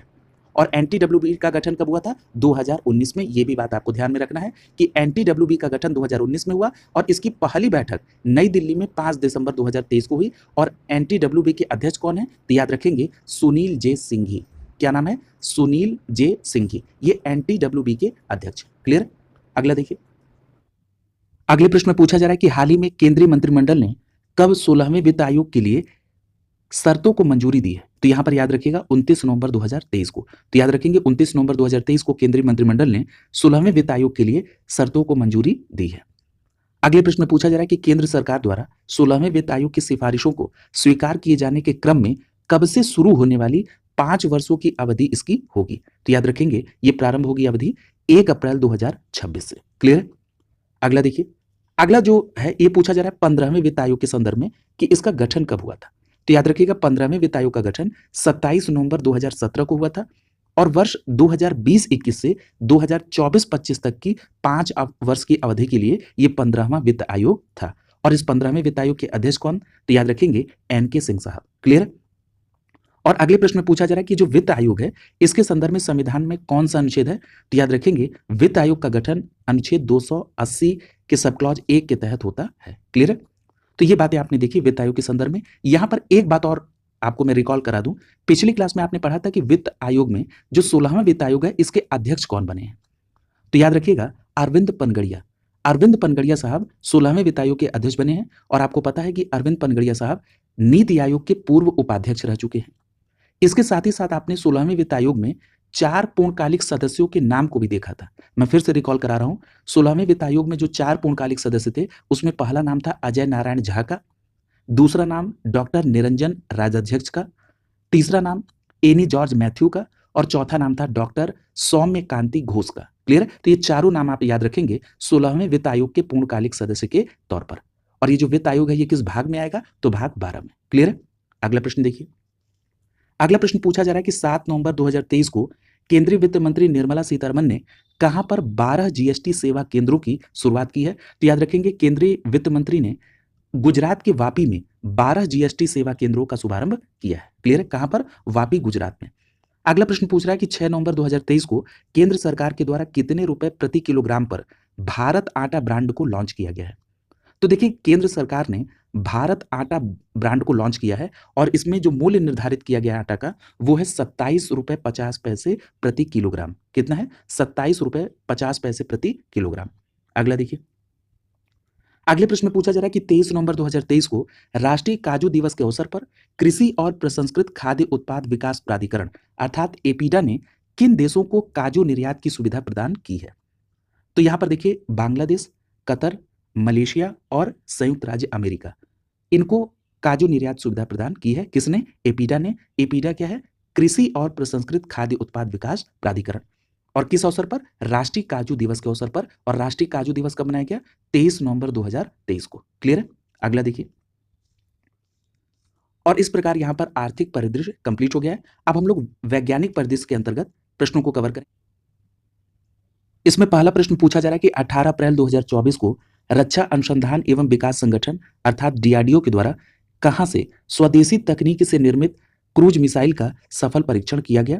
तो याद रखेंगे उड़ीसा के तट पर स्थित एकीकृत परीक्षण रेंज चांदीपुर से स्वदेशी तकनीक से निर्मित क्रूज मिसाइल का डीआरडीओ के द्वारा 18 अप्रैल 2024 को परीक्षण किया गया। क्लियर है? अगला देखिए। अच्छा यहां पर एक बात और याद रखिएगा, अगर डीआरडीओ के बारे में बात हो रही है तो डीआरडीओ का गठन भी देख लीजिएगा। तो याद रखिएगा डीआरडीओ का गठन 1958 में हुआ था, 1958 में। डीआरडीओ का मुख्यालय कहां पर है? नई दिल्ली में। और डीआरडीओ के अध्यक्ष कौन है? हाँ, यहां पर एक बात और याद रखिएगा कि जो डीआरडीओ के अध्यक्ष हैं वर्तमान में ये है डॉक्टर समीर वी कामत। क्या नाम है? Doctor Sameer V Kamath. और याद रखिएगा कुछ दिनों पहले ही डॉक्टर समीर वी कामत को 1 साल का एक्सटेंशन मिला है, यानी 1 साल इनकी सेवा को विस्तार दिया गया है। यानी इनकी सेवा अब 31/5/2025 तक रहेगी। तो ये करंट में भी इनका जिक्र हो गया, तो इसलिए ये महत्वपूर्ण है। नाम याद रखिएगा कि डीआरडीओ के अध्यक्ष डॉक्टर समीर वी कामत साहब है। क्लियर है? अगला देखिए। अगले प्रश्न में पूछा जा रहा है कि अप्रैल 2024 में किसके द्वारा रॉकेट इंजनों के लिए हल्के कार्बन कार्बन नोजल को विकसित किया गया है? तो याद रखिएगा रॉकेट इंजनों के लिए जो हल्के हल्के कार्बन नोजल विकसित किए गए हैं वो इसरो के विक्रम साराभाई अंतरिक्ष केंद्र द्वारा विकसित किए गए हैं। क्लियर है? अगला देखिए। अगले प्रश्न में पूछा जा रहा है कि 13 अप्रैल 2024 को रक्षा अनुसंधान एवं विकास संगठन अर्थात डीआरडीओ के द्वारा तथा भारतीय सेना के द्वारा कहां से स्वदेशी man portable anti tank guided missile अर्थात MPATGM हथियार प्रणाली का सफल उड़ान परीक्षण किया गया? तो याद रखेंगे ये परीक्षण Pokhran field firing range Rajasthan से किया गया। अब इसमें देखिए 2 बातें याद रखनी है। सबसे पहली बात तो ये याद रखिएगा कि स्वदेशी man portable anti tank guided missile यानी MPATGM हथियार प्रणाली का जो सफल परीक्षण किया गया ये डीआरडीओ और भारतीय सेना के कोलैबोरेशन से हुआ। और ये कब हुआ? 13 अप्रैल 2024 को। और कहां से हुआ? तो Pokhran field firing range Rajasthan से। क्लियर हो गया? अगला देखिए। अगले प्रश्न में पूछा जा रहा है कि अप्रैल 2024 में किस कंपनी ने भारत का पहला निजी क्षेत्र द्वारा निर्मित पृथ्वी अवलोकन उपग्रह को लॉन्च किया है? तो याद रखिएगा टाटा एडवांस सिस्टम लिमिटेड ने। क्लियर है? तो याद रखेंगे अप्रैल 2024 में टाटा एडवांस सिस्टम लिमिटेड के द्वारा भारत का पहला निजी क्षेत्र द्वारा निर्मित पृथ्वी अवलोकन उपग्रह लॉन्च किया गया। किसके द्वारा? टाटा एडवांस सिस्टम लिमिटेड द्वारा। और इस उपग्रह का नाम क्या है? तो इस उपग्रह का नाम है TSAT फर्स्ट ए। क्या नाम है? TSAT first A. क्लियर है? और एक बात और महत्वपूर्ण है जो आपको निश्चित रूप से याद रखनी है कि जो टाटा एडवांस सिस्टम लिमिटेड के द्वारा भारत का पहला निजी क्षेत्र का जो ये पृथ्वी अवलोकन लॉन्च किया गया, जिसका नाम अभी आपने कहा कि TSAT फर्स्ट ए है, इसको कहां से लॉन्च किया गया? तो याद रखिएगा इस सेंटर को Kennedy space centre Florida USA से स्पेस एक्स फॉल्कन 9 रॉकेट के द्वारा लॉन्च किया गया। क्लियर है? तो ये जो भारत का पहला निजी क्षेत्र द्वारा निर्मित पृथ्वी अवलोकन उपग्रह है जिसका नाम है TSAT फर्स्ट ए, इसको Kennedy space centre Florida USA से स्पेस एक्स फॉल्कन 9 रॉकेट के द्वारा लॉन्च किया गया और ये एक सैन्य उपयोगी उपग्रह है। ये बहुत इंपॉर्टेंट है, इसको जरूर ध्यान में रखिएगा और ये जरूर याद रखिएगा कि कहां से और किस रॉकेट के द्वारा लॉन्च किया गया। तो कहां से पूछा जाए तो Kennedy space centre Florida USA से, और पूछा जाए किस रॉकेट से तो स्पेस एक्स फाल्कन 9 रॉकेट के द्वारा। क्लियर है? अगला देखिए, अगला प्रश्न पूछा जा रहा है कि अप्रैल 2024 में भारतीय तटरक्षक बल द्वारा किस राज्य में जलीय केंद्र का उद्घाटन किया गया? तो याद रखेंगे भारतीय तटरक्षक बल ने अप्रैल 2024 में तमिलनाडु राज्य में जलीय केंद्र का उद्घाटन किया। क्लियर? अगला प्रश्न, अगले प्रश्न में पूछा जा रहा है कि अप्रैल 2025 में किस देश ने अंगारा A5, यहां पर अप्रैल 2024 में किस देश ने अंगारा A5 नामक अंतरिक्ष रॉकेट का सफल परीक्षण किया? तो आपका जवाब होगा रूस ने। तो रूस ने अंगारा A5 नामक अंतरिक्ष रॉकेट का सफल परीक्षण किया। क्लियर है? अगला देखिए, अगले प्रश्न में पूछा जा रहा है कि मार्च 2024 में चंद्रमा के दक्षिणी ध्रुव पर चंद्रयान 3 के लैंडिंग स्थल का नाम किसके द्वारा शिव शक्ति रखा गया? तो याद रखेंगे ये नाम रखा है इंटरनेशनल एस्ट्रोनॉमिकल यूनियन के द्वारा, यानी IAU के द्वारा। कहने का मतलब यह है कि चंद्रमा के दक्षिणी ध्रुव पर चंद्रयान 3 के लैंडिंग स्थल का नाम शिव शक्ति रखा गया है, ये सभी लोग जानते हैं। ये नाम किसने रखा? तो याद रखेंगे इंटरनेशनल एस्ट्रोनॉमिकल यूनियन के द्वारा, यानी IAU के द्वारा इसका नाम रखा गया है। अब यहां पर एक बात और याद रखिए, ये IAU के बारे में भी कुछ बात देख लीजिए। अगर आपसे पूछा जाए कि इसकी स्थापना कब हुई तो याद रखिएगा इसकी स्थापना 1919 में हुई। क्लियर है? और अगर पूछा जाए कि IAU का सचिवालय कहां पर है तो इसका केंद्रीय सचिवालय पेरिस में है, पेरिस फ्रांस में। क्लियर है? तो ये दोनों बातें ध्यान में रखिएगा। अगला देखिए, अगले प्रश्न में पूछा जा रहा है कि अप्रैल 2024 में किस देश ने अपना दूसरा सैन्य जासूसी उपग्रह प्रक्षेपित किया था? तो याद रखेंगे दक्षिण कोरिया के द्वारा। तो दक्षिण कोरिया ने अप्रैल 2024 में अपना दूसरा सैन्य जासूसी उपग्रह को प्रक्षेपित किया है। और जो दक्षिण कोरिया ने अपना दूसरा सैन्य जासूसी उपग्रह प्रक्षेपित किया, इस उपग्रह को अमेरिका के फ्लोरिडा में कैनेडी स्पेस सेंटर से स्पेस एक्स फॉल्कन रॉकेट 9 से प्रक्षेपित किया गया। अब आपको कुछ बात याद आ रही है? जो अभी आपने पढ़ा था कि टाटा एडवांस सिस्टम लिमिटेड ने भारत का पहला निजी क्षेत्र द्वारा निर्मित पृथ्वी अवलोकन उपग्रह को लॉन्च किया जिसका नाम था TSAT फर्स्ट ए, इसको भी Kennedy space centre Florida USA से लॉन्च किया गया और ये भी स्पेस एक्स फाल्कन 9 रॉकेट से लॉन्च हुआ। क्लियर है? तो दोनों को एक दूसरे से कोरिलेट कर दीजिए। क्लियर है? अगला देखिए, अगला प्रश्न पूछा जा रहा है कि अप्रैल 2024 में WHO ने अपना पहला AI powered digital health promoter launch किया है, उसका नाम क्या है? तो याद रखिएगा उसका नाम है सराह। क्या नाम है? सराह। तो याद रखेंगे आपसे प्रश्न ऐसे भी पूछा जा सकता है कि हाल ही में चर्चा में रहा सराह किस क्षेत्र से संबंधित है? तो आपसे कह देगा हेल्थ सेक्टर से। क्लियर है? तो याद रखेंगे स्वास्थ्य क्षेत्र से संबंधित है। और याद रखेंगे ये जो सराह है ये WHO ने अपना पहला AI powered digital health promoter launch किया है, यानी WHO का पहला AI powered digital health promoter है जिसका नाम है सराह। क्लियर है? अगला देखिए, अगले प्रश्न में पूछा जा रहा है कि 4 अप्रैल 2024 को भारत की राष्ट्रपति द्रौपदी मुर्मू ने कहां पर कैंसर उपचार के लिए भारत की पहली घरेलू जीन थेरेपी का शुभारंभ किया है? तो याद रखिएगा IIT बॉम्बे में। क्लियर है? तो याद रखेंगे IIT बॉम्बे में राष्ट्रपति द्रौपदी मुर्मू ने कैंसर के उपचार के लिए भारत की पहली घरेलू जीन थेरेपी का शुभारंभ किया है। यह प्रश्न किसी परीक्षा में पूछा जा चुका है। क्लियर है? और याद रखिएगा उपचार की श्रृंखला का नाम क्या है? तो इसका नाम है CAR-T सेल थेरेपी। क्या नाम रखा गया है? CAR-T cell therapy. क्लियर है? जो कि कैंसर इम्यूनोथेरेपी उपचार है। क्लियर है? और यह शुभारंभ कहां हुआ? IIT बॉम्बे में। अगला देखिए, अगले प्रश्न में पूछा जा रहा है कि 3 अप्रैल 2024 को कहां से बैलिस्टिक मिसाइल अग्नि प्राइम का सफल परीक्षण किया गया। तो याद रखेंगे बैलिस्टिक मिसाइल अग्नि प्राइम का 3 अप्रैल 2024 को उड़ीसा के तट पर डॉक्टर एपीजे अब्दुल कलाम द्वीप से इसका परीक्षण किया गया। और ये जो अग्नि प्राइम है ये किस प्रकार की मिसाइल है, तो याद रखेंगे सतह से सतह पर मार करने वाली मिसाइल है। और इसकी मारक क्षमता कितनी है, तो 1000 से लेकर 2000 किलोमीटर तक। क्लियर है, तो याद रखेंगे 1000 से 2000 किलोमीटर तक की मारक क्षमता वाली अग्नि प्राइम मिसाइल जो कि सतह से सतह मार करती है, इसका सफल परीक्षण 3 अप्रैल 2024 को उड़ीसा के तट पर डॉक्टर एपीजे अब्दुल कलाम द्वीप से किया गया। क्लियर है, अगला देख लीजिए। अगले प्रश्न में पूछा जा रहा है कि 29 मार्च 2024 को ब्रह्मोस सुपरसोनिक क्रूज मिसाइल का कहां से सफल परीक्षण किया गया। तो याद रखेंगे 29 मार्च 2024 को जो ब्रह्मोस सुपरसोनिक क्रूज मिसाइल का सफल परीक्षण किया गया वो अंडमान निकोबार द्वीप से किया गया। कहां से, अंडमान निकोबार द्वीप से किया गया। अगला प्रश्न पूछ रहा है कि 31 मार्च 2024 को भारतीय सेना की जो पश्चिमी कमान है इसके द्वारा आकाश मिसाइल प्रणाली का सफल परीक्षण किया गया। यह मार करती है, यानी जो आकाश मिसाइल है ये कैसे मार करती है, तो याद रखेंगे सतह से हवा में मार करती है।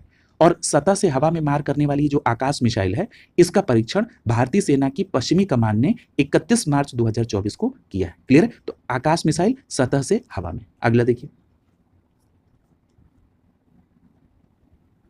यहां पर एक बात और याद रखिएगा, ये पूछा जा रहा है कि इसके डिजाइन और इसका विकास किसने किया। तो याद रखिएगा इसे integrated guided missile development program अर्थात IGMDP के तहत रक्षा अनुसंधान एवं विकास संगठन यानी DRDO द्वारा स्वदेशी रूप से डिजाइन और विकसित किया गया है। यानी जो आकाश मिसाइल है जो कि सतह से हवा में मार करती है, जिसका सफल परीक्षण 31 मार्च 2024 को भारतीय सेना की पश्चिमी कमान ने किया, इसका विकास किया गया DRDO के द्वारा। और किस प्रोग्राम के तहत, तो integrated guided missile development program अर्थात IGMDP के तहत। क्लियर है, अगला देख लीजिए।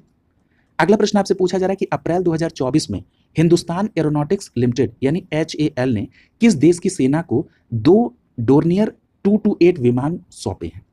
तो याद रखेंगे गुयाना को। क्लियर, यानी हिंदुस्तान एरोनॉटिक्स लिमिटेड यानी HAL ने गुयाना देश की सेना को 2 डोर्नियर 228 विमान को सौंपा है। क्लियर, किसको, गुयाना की सेना को। अच्छा, यहां एक प्रश्न और पूछा जा सकता है इसकी स्टैटिक पार्ट से कि ये जो HAL है हाल इसकी स्थापना कब हुई। तो याद रखेंगे हिंदुस्तान एरोनॉटिक्स लिमिटेड की स्थापना 23 दिसंबर 1940 को हुई। कब हुई, 23 दिसंबर 1940 को। और अगर HAL का मुख्यालय पूछा जाए तो याद रखेंगे इसका मुख्यालय बेंगलुरु में है। क्लियर, अगला देखिए। अगला प्रश्न पूछा जा रहा है कि 28 मार्च 2024 को कहां पर हल्का लड़ाकू विमान यानी LCA तेजस मार्क 14 का पहला सफल उड़ान परीक्षण किया गया। तो याद रखिएगा जो हल्का लड़ाकू विमान है तेजस मार्क 14, इसका जो पहला सफल उड़ान परीक्षण किया गया वो बेंगलुरु स्थित HAL सुविधा केंद्र से किया गया। क्लियर है, तो याद रखिएगा कि हल्का लड़ाकू विमान तेजस मार्क 14 इसका पहला सफल परीक्षण बेंगलुरु के HAL सुविधा केंद्र से 28 मार्च 2024 को किया गया। और ये तेजस MK फर्स्ट का उन्नत संस्करण है। क्लियर है, और याद रखिएगा इसे बेंगलुरु स्थित DRDO lab aeronautical development agency यानी ADA द्वारा विकसित किया गया है, जबकि इसका उत्पादन हाल के द्वारा किया गया है। यानी इसको विकसित किसने किया, तो विकसित किया है DRDO lab aeronautical development agency यानी ADA के द्वारा, और इसका उत्पादन किया जा रहा है HAL के द्वारा। क्लियर, अगला देखिए। अगला प्रश्न पूछा जा रहा है कि मार्च 2024 में कहां पर देश के पहले फ्यूचर लैब सेंटर का उद्घाटन किया गया। तो याद रखेंगे देश के पहले फ्यूचर लैब सेंटर का उद्घाटन सीडेक तिरुवनंतपुरम केरल में किया गया। कहां पर, सीडेक तिरुवनंतपुरम केरल में। अगला प्रश्न पूछा जा रहा है कि 22 मार्च 2024 को भारतीय अंतरिक्ष अनुसंधान संगठन यानी इसरो ने कहां से पुनः प्रयोज्य प्रक्षेपण यान पुष्पक का सफल परीक्षण किया। तो याद रखेंगे ये जो पुष्पक है इसका सफल परीक्षण वैमानिकी परीक्षण रेंज चित्रदुर्ग कर्नाटक से किया गया। क्लियर है, तो यहाँ पर 2 बातें आपको प्रमुख रूप से याद रखनी है। सबसे पहली बात तो ये याद रखनी है कि ये पुष्पक क्या है। तो याद रखेंगे पुनः प्रयोज्य प्रक्षेपण यान है पुष्पक, जिसे वैमानिकी प्रशिक्षण रेंज चित्रदुर्ग कर्नाटक से इसका सफल परीक्षण किया गया। और किसने किया, तो इसरो के द्वारा किया गया। क्लियर है, और इसरो के बारे में अगर बात हो रही है तो इसरो की स्थापना कब हुई थी, तो याद रखिएगा 15 अगस्त 1969 को 1969 में, 15 अगस्त 1969 में यानी 1969। क्लियर है, मैं फिर से लिख दे रहा हूं 1969 में। क्लियर है, और एक बात और याद रखिए मुख्यालय कहां पर है, बेंगलुरु में। इसके वर्तमान अध्यक्ष कौन है, ए सोमनाथ। क्लियर है, तो ये बेसिक इंफॉर्मेशन भी आप ध्यान में रखेंगे। अगला प्रश्न देखिए, पूछा जा रहा है कि 20 मार्च 2024 को मुख्य युद्ध युद्धक टैंकों के लिए भारत के पहले स्वदेश निर्मित 1500 हार्स पावर इंजन वाला पहला परीक्षण कहाँ किया गया? तो याद रखेंगे BEML मैसूर कर्नाटक में। कहाँ पर? BEML मैसूर कर्नाटक में मुख्य युद्धक टैंकों के लिए भारत का पहला स्वदेश निर्मित 1500 हार्स पावर इंजन का पहला परीक्षण किया गया। क्लियर है? कहाँ पर? BEML मैसूर कर्नाटक में। अगला देखिए, अगला प्रश्न पूछा जा रहा है कि मार्च 2024 में grid controller of India limited को कौन सा दर्जा प्रदान किया गया? तो याद रखिएगा grid controller of India limited को मिनी रत्न का दर्जा दिया गया। अब देखिए यहाँ पर एक बात और आप पढ़ चुके हैं। क्या पढ़ चुके हैं? आपने आज ही की क्लास में स्टार्टिंग में पढ़ा था कि 17वां नवरत्न कंपनी का दर्जा भी मिला है। तो दोनों बातें एक साथ ले लीजिए। सबसे पहली बात तो ये आपको ध्यान रख लेना है कि जो grid controller of India limited है इसको मिनी रत्न का दर्जा मिला है, और वहीं 17वां नवरत्न का दर्जा किसको मिला है? तो याद रखेंगे नेशनल फर्टिलाइजर्स लिमिटेड यानी NFL को। क्लियर है?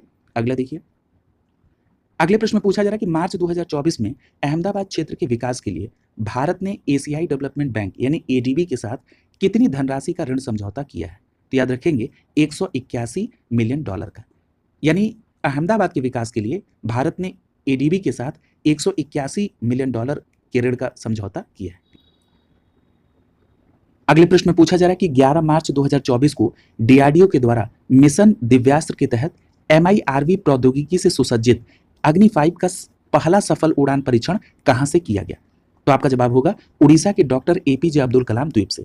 अब यहां पर देखिए 2-3 बातें ध्यान रखना है। सबसे पहली बात तो ये ध्यान रखिएगा कि MIRV प्रौद्योगिकी से सुसज्जित अग्नि 5 का जो पहला सफल परीक्षण है वो उड़ीसा के डॉक्टर APJ अब्दुल कलाम द्वीप से हुआ। किसके तहत? तो मिशन दिव्यास्त्र के तहत। और किसके द्वारा? तो DRDO के द्वारा। और कब किया गया? 11 मार्च 2024 को।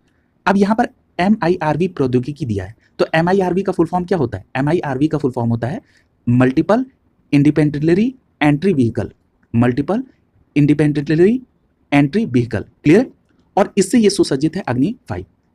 आगे देखिए आगे ये दिया भी है, स्वदेशी रूप से विकसित अग्नि 5 का यह संस्करण मल्टीपल इंडिपेंडेंटली एंट्री व्हीकल प्रौद्योगिकी पर आधारित है। क्लियर है? और किसके तहत है? मिशन दिव्यास्त्र के तहत। और इस प्रौद्योगिकी के तहत किसी मिसाइल में एक ही बार में कई परमाणु हथियारों को ले जाने की क्षमता होती है। क्लियर? अब समझ में आया कि MIRV प्रौद्योगिकी का मतलब इसके तहत किसी मिसाइल में एक ही बार में कई परमाणु हथियार को ले जाने की क्षमता हो जाती है। इन हथियारों से अलग अलग लक्ष्यों को भेजे जा सकते हैं। और एक बात और याद रखिएगा कि भारत यह प्रौद्योगिकी हासिल करने वाला विश्व का 6ठा देश बन गया है। क्लियर है? तो याद रखेंगे MIRV प्रौद्योगिकी से लैस होने वाला भारत 6ठा देश है, और अभी तक ये प्रौद्योगिकी अमेरिका, ब्रिटेन, फ्रांस, रूस और चीन के पास ही थी। अब भारत के पास भी हो गया और भारत इसमें 6ठे स्थान पर है। अगला देखिए, अगला प्रश्न पूछा जा रहा है कि मार्च 2024 में देश का पहला सरकारी OTT over the top platform C space किस राज्य के द्वारा लॉन्च किया गया? तो याद रखेंगे देश का पहला सरकारी OTT प्लेटफॉर्म जिसका नाम है सी स्पेस, ये केरल राज्य सरकार के द्वारा लॉन्च किया गया। इंपॉर्टेंट प्रश्न है। अगले प्रश्न में पूछा जा रहा है कि मार्च 2024 में किस राज्य के एक स्कूल में देश की पहली AI टीचर रोबोट यानी जिसका नाम है आइरिस उसको लॉन्च किया गया है? तो वो केरल राज्य में, यानी केरल राज्य के स्कूल में देश की पहली AI टीचर रोबोट जिसका नाम क्या है? आइरिस, उसको लॉन्च किया है। कहां पर? केरल में। AI टीचर का मतलब क्या है? आर्टिफिशियल इंटेलिजेंस पर आधारित एक रोबोटिक टीचर की बात हो रही है जिसका नाम है आइरिस, और इसको लॉन्च किया गया है केरल के एक स्कूल में, और ये देश की पहली AI टीचर रोबोट है। क्लियर है? स्पष्ट याद रखेंगे। और अभी आपने देश का पहला सरकारी OTT प्लेटफॉर्म जिसको आपने कहा सी स्पेस, ये भी केरल राज्य में। क्लियर है?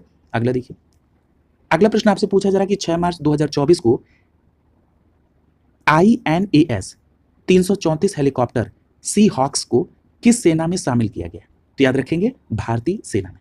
स्पष्ट याद रखना है 6 मार्च 2024 को INAS 334 हेलीकॉप्टर सी हॉक्स को भारतीय नौसेना में शामिल किया गया। कहां पर? भारतीय नौसेना में। अगला देखिए, पूछा जा रहा है कि फरवरी 2024 में प्रधानमंत्री नरेंद्र मोदी द्वारा देश की पहली हाइड्रोजन ईंधन फेरी का उद्घाटन किस राज्य में किया गया? तो याद रखेंगे तमिलनाडु में। तो प्रधानमंत्री नरेंद्र मोदी ने देश की पहली हाइड्रोजन ईंधन फेरी का उद्घाटन तमिलनाडु राज्य में किया। अगला प्रश्न देखिए,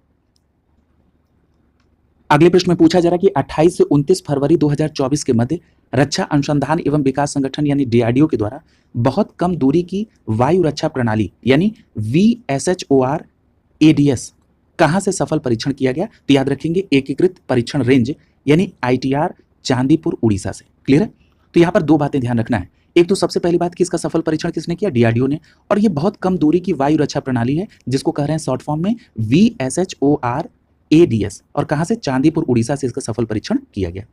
अगला प्रश्न पूछ रहा है कि फरवरी 2024 में भारत के किस मेडिकल कॉलेज में हीमोफीलिया ए के लिए जीन उपचार थेरेपी का पहला नैदानिक परीक्षण किया गया। तो याद रखेंगे उस मेडिकल कॉलेज का नाम है क्रिश्चियन मेडिकल कॉलेज वेल्लोर।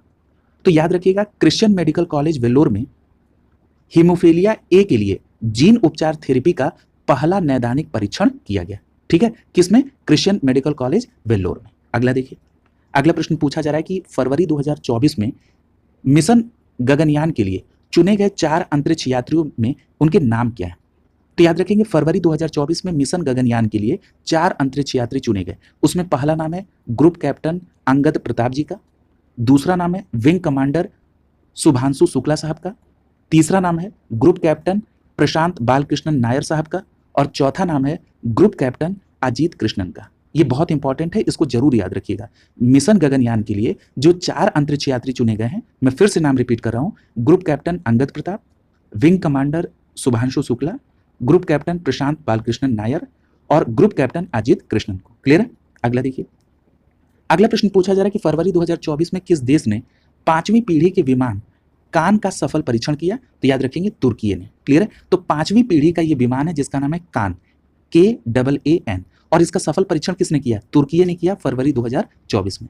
अगला प्रश्न पूछा जा रहा है कि फरवरी 2024 में किसके द्वारा स्वदेशी ऐप स्टोर इंडस स्टोर को लॉन्च किया गया। तो याद रखेंगे फोन पे के द्वारा, यानी फोन पे ने एक स्वदेशी ऐप स्टोर लॉन्च किया जिसका नाम क्या है, इंडस स्टोर। तो इंडस स्टोर का नाम आएगा, सीधे आप फोन पे से कोरिलेट कर दीजिएगा।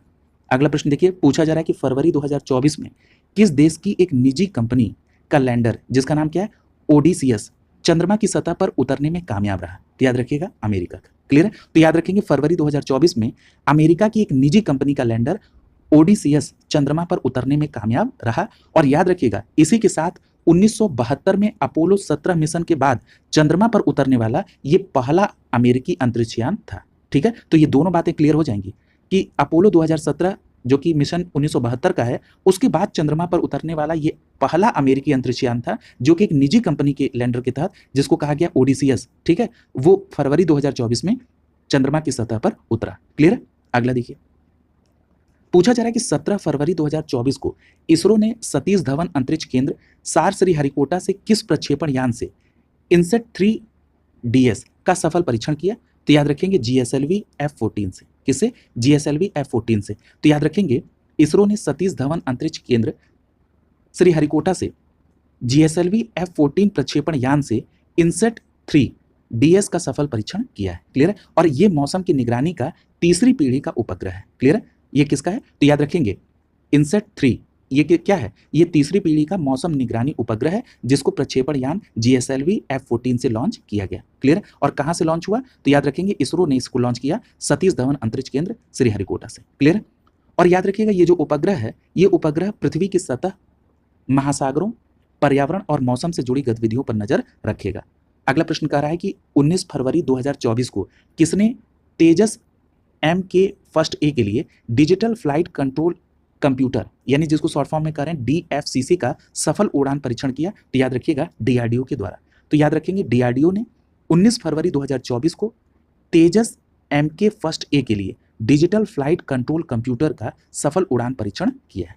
अगला देखिए, अगला प्रश्न पूछ रहा है कि फरवरी 2024 में किस भारतीय प्रौद्योगिकी संस्थान ने ध्वनि आधारित एंटी ड्रोन प्रणाली को विकसित किया है। बहुत इंपॉर्टेंट प्रश्न है ये।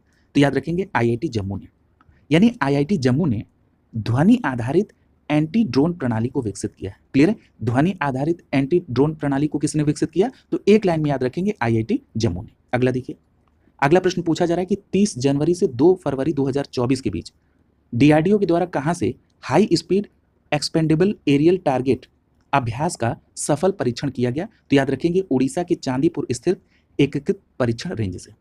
यानी यहां पर दो बातें, सबसे पहली बात तो ये कि अभ्यास क्या है, ये अभ्यास जिसका उड़ान परीक्षण किया गया ये क्या है, तो याद रखेंगे high speed expendable aerial target Abhyas है। और ये इसका सफल परीक्षण किया गया किसके द्वारा, DRDO के द्वारा किया गया। कहां से, तो उड़ीसा के चांदीपुर के एकीकृत परीक्षण रेंज से। अगला देखिए, अगले प्रश्न पूछा जा रहा है कि जनवरी 2024 में कौन सा देश चांद की सतह पर उतरने वाला 5वां देश बना है? तो आपका जवाब होगा जापान। क्लियर है? जनवरी 2024 में चांद की सतह पर उतरने वाला 5वां देश जापान बना है। जापान की अंतरिक्ष एजेंसी जॉक्सा ने चंद्रयान स्लिम ने सफलतापूर्वक चांद पर सॉफ्ट लैंडिंग की है। अब ये स्लिम का मतलब क्या है? Smart landers for investigating moon mission. Clear है? और ये इसका संबंध कहाँ से है? जापान की अंतरिक्ष एजेंसी जॉक्सा से। क्लियर है? याद रखेंगे।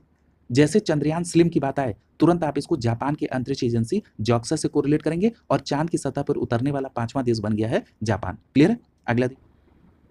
अगला प्रश्न पूछा जा रहा है कि 7 फरवरी 2024 को विज्ञान एवं प्रौद्योगिकी मंत्रालय भारत सरकार के द्वारा प्रेस विज्ञप्ति के अनुसार किस भारतीय प्रौद्योगिकी संस्थान के द्वारा भारत की पहली हाइपर वेलोसिटी एक्सटेंशन टनल परीक्षण सुविधा का स्थापना किया गया? तो याद रखेंगे आईआईटी कानपुर के द्वारा।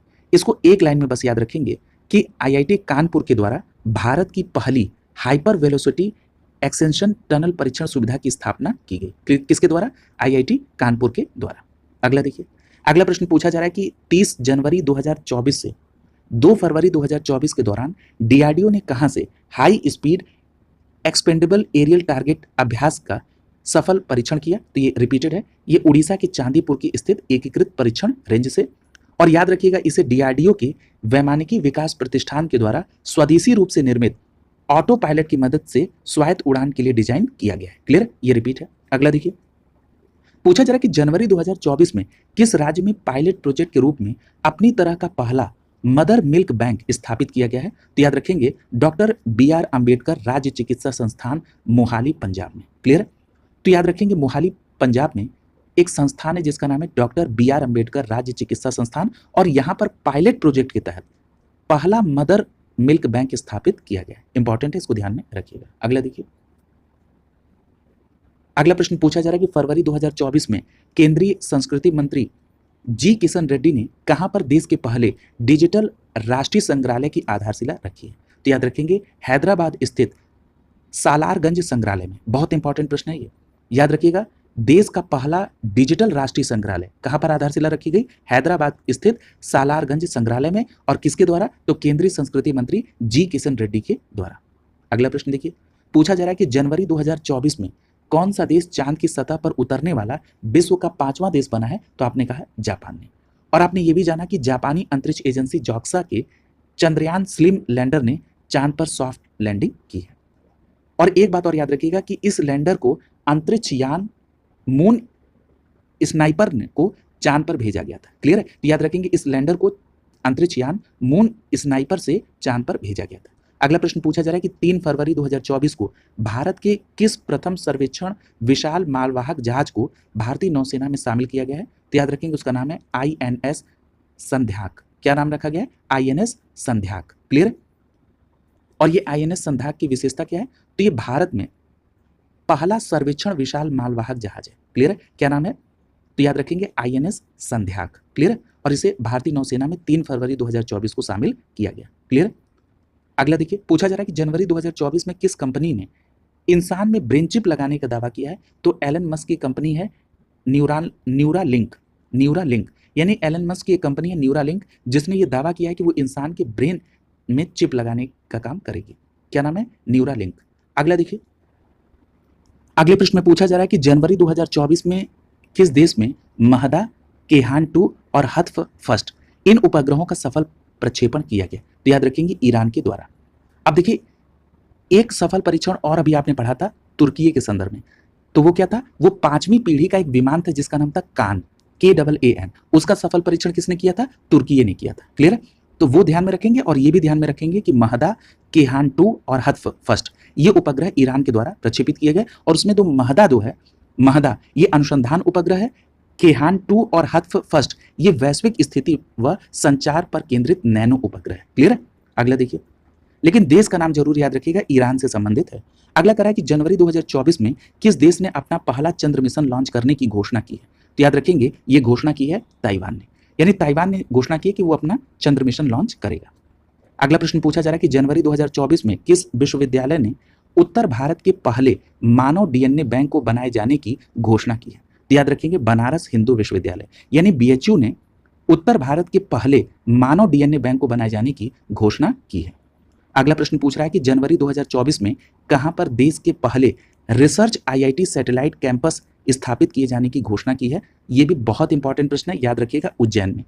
तो याद रखिएगा उज्जैन में पहले रिसर्च आईआईटी सैटेलाइट कैंपस स्थापित की जाने की घोषणा की गई, यानी देश का पहला रिसर्च आईआईटी सैटेलाइट कैंपस कहां पर, उज्जैन में। अगला देखिए, अगला प्रश्न पूछ रहा है कि 18 जनवरी 2024 को केंद्रीय गृह मंत्री अमित शाह ने कहां पर साइबर सिक्योरिटी ऑपरेशन सेंटर यानी सीएसओसी का उद्घाटन किया। तो याद रखेंगे शिलांग मेघालय स्थित असम राइफल्स मुख्यालय में। क्लियर है? तो याद रखेंगे शिलांग मेघालय स्थित असम राइफल्स मुख्यालय में केंद्रीय गृह मंत्री ने साइबर सिक्योरिटी ऑपरेशन सेंटर यानी सीएसओसी का उद्घाटन किया है। अगला प्रश्न देखिए, पूछा जा रहा है कि जनवरी 2024 में केंद्र सरकार ने बहुभाषी शिक्षा के लिए किस ऐप को लॉन्च किया है। तो याद रखेंगे जो बहुभाषी शिक्षा के लिए जो ऐप है केंद्र सरकार का, उसका नाम है अनुवादिनी ऐप। क्या नाम है? अनुवादिनी ऐप। तो याद रखेंगे अनुवादिनी ऐप केंद्र सरकार के द्वारा बहुभाषा शिक्षा के लिए ये लॉन्च किया गया है। अगला प्रश्न पूछा जा रहा है कि 12 जनवरी 2024 को विश्व स्वास्थ्य संगठन यानी WHO के द्वारा किस देश को मलेरिया मुक्त देश घोषित किया गया है। तो याद रखेंगे 12 जनवरी 2024 को WHO के द्वारा मलेरिया मुक्त घोषित किया गया है केबो वर्डे को। किसको? केबो वर्डे को। किसको? केबो वर्डे को। क्लियर? और आपको यह भी ध्यान में आ रहा होगा कि एक रिपोर्ट भी आई है WHO की तरफ से, जिसमें 2023 में भारत में मलेरिया के 66% मामले दर्ज हुए।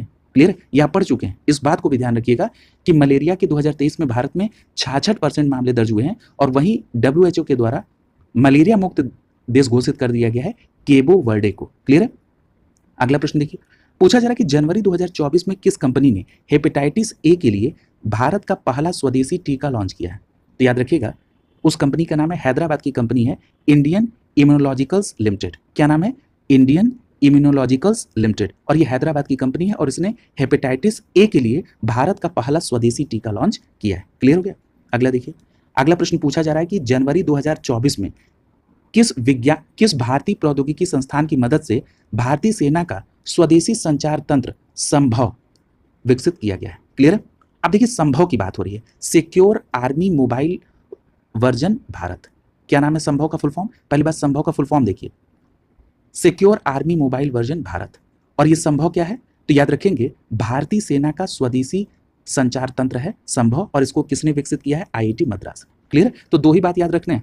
आपसे ये प्रश्न पूछा जा सकता है कि हाल ही में चर्चा में रहा संभव का संबंध किससे है। तो याद रखेंगे भारतीय सेना का ये स्वदेशी संचार तंत्र है, और इसको IIT मद्रास के द्वारा विकसित किया गया है। क्लियर है? अगला देखिए, पूछा जा रहा है कि जनवरी 2024 में किस राज्य सरकार ने एंटीबायोटिक दवाओं के दुरुपयोग को रोकने के लिए ऑपरेशन अमृत शुरू करने की घोषणा की है। तो याद रखेंगे केरल सरकार के द्वारा। तो याद रखेंगे केरल सरकार ने एंटीबायोटिक दवाओं के दुरुपयोग को रोकने के लिए जिस अभियान की शुरुआत की है उसका नाम है ऑपरेशन अमृत। क्लियर है? अगला देखिए, अगला प्रश्न पूछा जा रहा है कि 14 जनवरी 2024 को केंद्रीय रक्षा राज्य मंत्री अजय भट्ट ने भारतीय वायुसेना के लिए किस मिसाइल की पहली खेप को हरी झंडी दी है।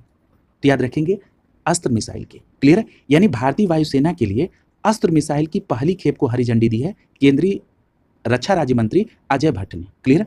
अगला देखिए, अगला प्रश्न पूछा जा रहा है कि जनवरी 2024 में किस देश के द्वारा उपग्रह आइंस्टीन प्रोब को लॉन्च किया गया। तो देखिए आइंस्टीन प्रोब जो उपग्रह है इसको चीन के द्वारा लॉन्च किया गया है। क्लियर है? जब भी आइंस्टीन प्रोब उपग्रह की बात होगी तुरंत चीन से कोरिलेट कर दीजिएगा। अगला प्रश्न पूछ रहा है कि जनवरी 2024 में किसके द्वारा असॉल्ट राइफल उग्रम को लॉन्च किया गया। तो याद रखेंगे असॉल्ट राइफल उग्रम को DRDO के द्वारा लॉन्च किया गया। क्लियर है? अगला देखिए, अगला प्रश्न पूछा जा रहा है कि 12 जनवरी 2024 को DRDO ने कहां से नई पीढ़ी की आकाश मिसाइल का सफल परीक्षण किया है। तो याद रखेंगे उड़ीसा के चांदीपुर स्थित परीक्षण रेंज से DRDO के द्वारा नई पीढ़ी की आकाश मिसाइल का सफल परीक्षण किया है। और ये आकाश मिसाइल कैसे चलती है? तो सतह से हवा में मार करने वाली ये मिसाइल है। क्लियर है? अगला देखिए, अगला प्रश्न पूछा जा रहा है कि किस तिथि को देश का पहला सूर्य मिशन आदित्य L1 सफलतापूर्वक लैग्रेंज पॉइंट 1 पर पहुंच गया। तो याद रखेंगे 6 जनवरी 2024 को। ये बहुत इंपॉर्टेंट है, इस तरह के प्रश्न कई बार पूछे गए। तो याद रखिएगा जो देश का पहला सूर्य मिशन था जिसका नाम था आदित्य L1, ये 6 जनवरी 2024 को लैग्रेंज पॉइंट 1 पर पहुंच गया। तो ये भी प्रश्न यहीं पर कोरिलेट कर देते हैं कि ये जो आदित्य L1 मिशन है इसको कब और किसके माध्यम से लॉन्च किया गया।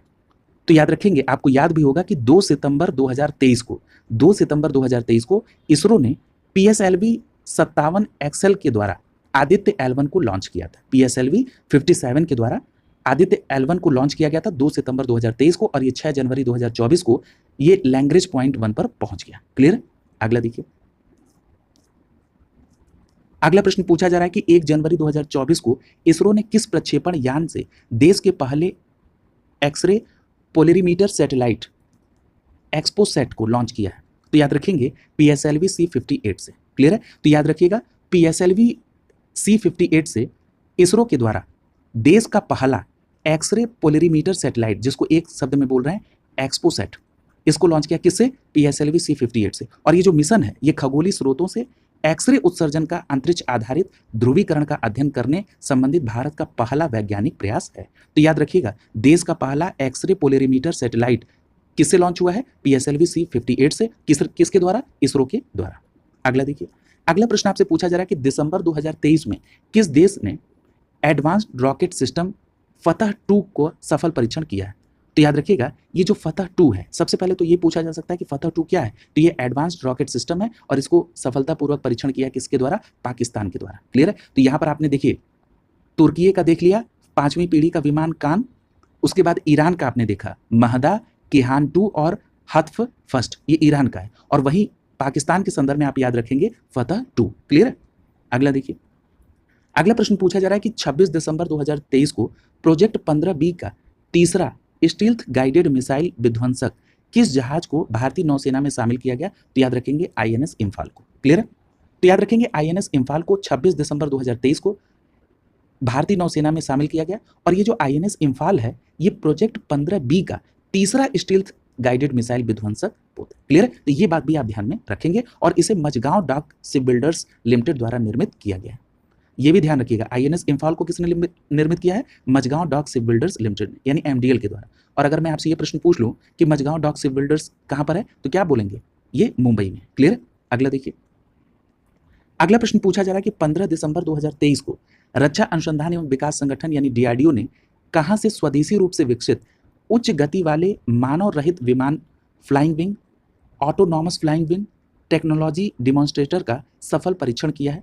तो याद रखेंगे कर्नाटक में चित्रदुर्ग एरोनॉटिकल टेस्ट रेंज से। क्लियर है? तो ये बात स्पष्ट याद रखेंगे कि DRDO ने स्वदेशी रूप से विकसित उच्च गति वाला मानव रहित विमान flying wing autonomous flying wing technology demonstrator का ये सफल परीक्षण है जो कि कर्नाटक में चित्रदुर्ग एरोनॉटिक्स टेस्ट रेंज से किया गया। अगला देखिए, पूछा जा रहा है कि दिसंबर 2023 में लॉन्च की गई भारत की सबसे तेज सौर इलेक्ट्रिक नाव कौन सी है?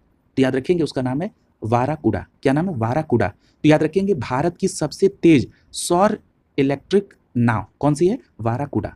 अगला देखिए, अगला प्रश्न पूछा जा रहा है कि 7 दिसंबर 2023 को सेना सामरिक बल कमान के द्वारा कहां से अग्नि फर्स्ट बैलिस्टिक मिसाइल का सफल परीक्षण किया गया? तो याद रखेंगे APJ अब्दुल कलाम द्वीप उड़ीसा से।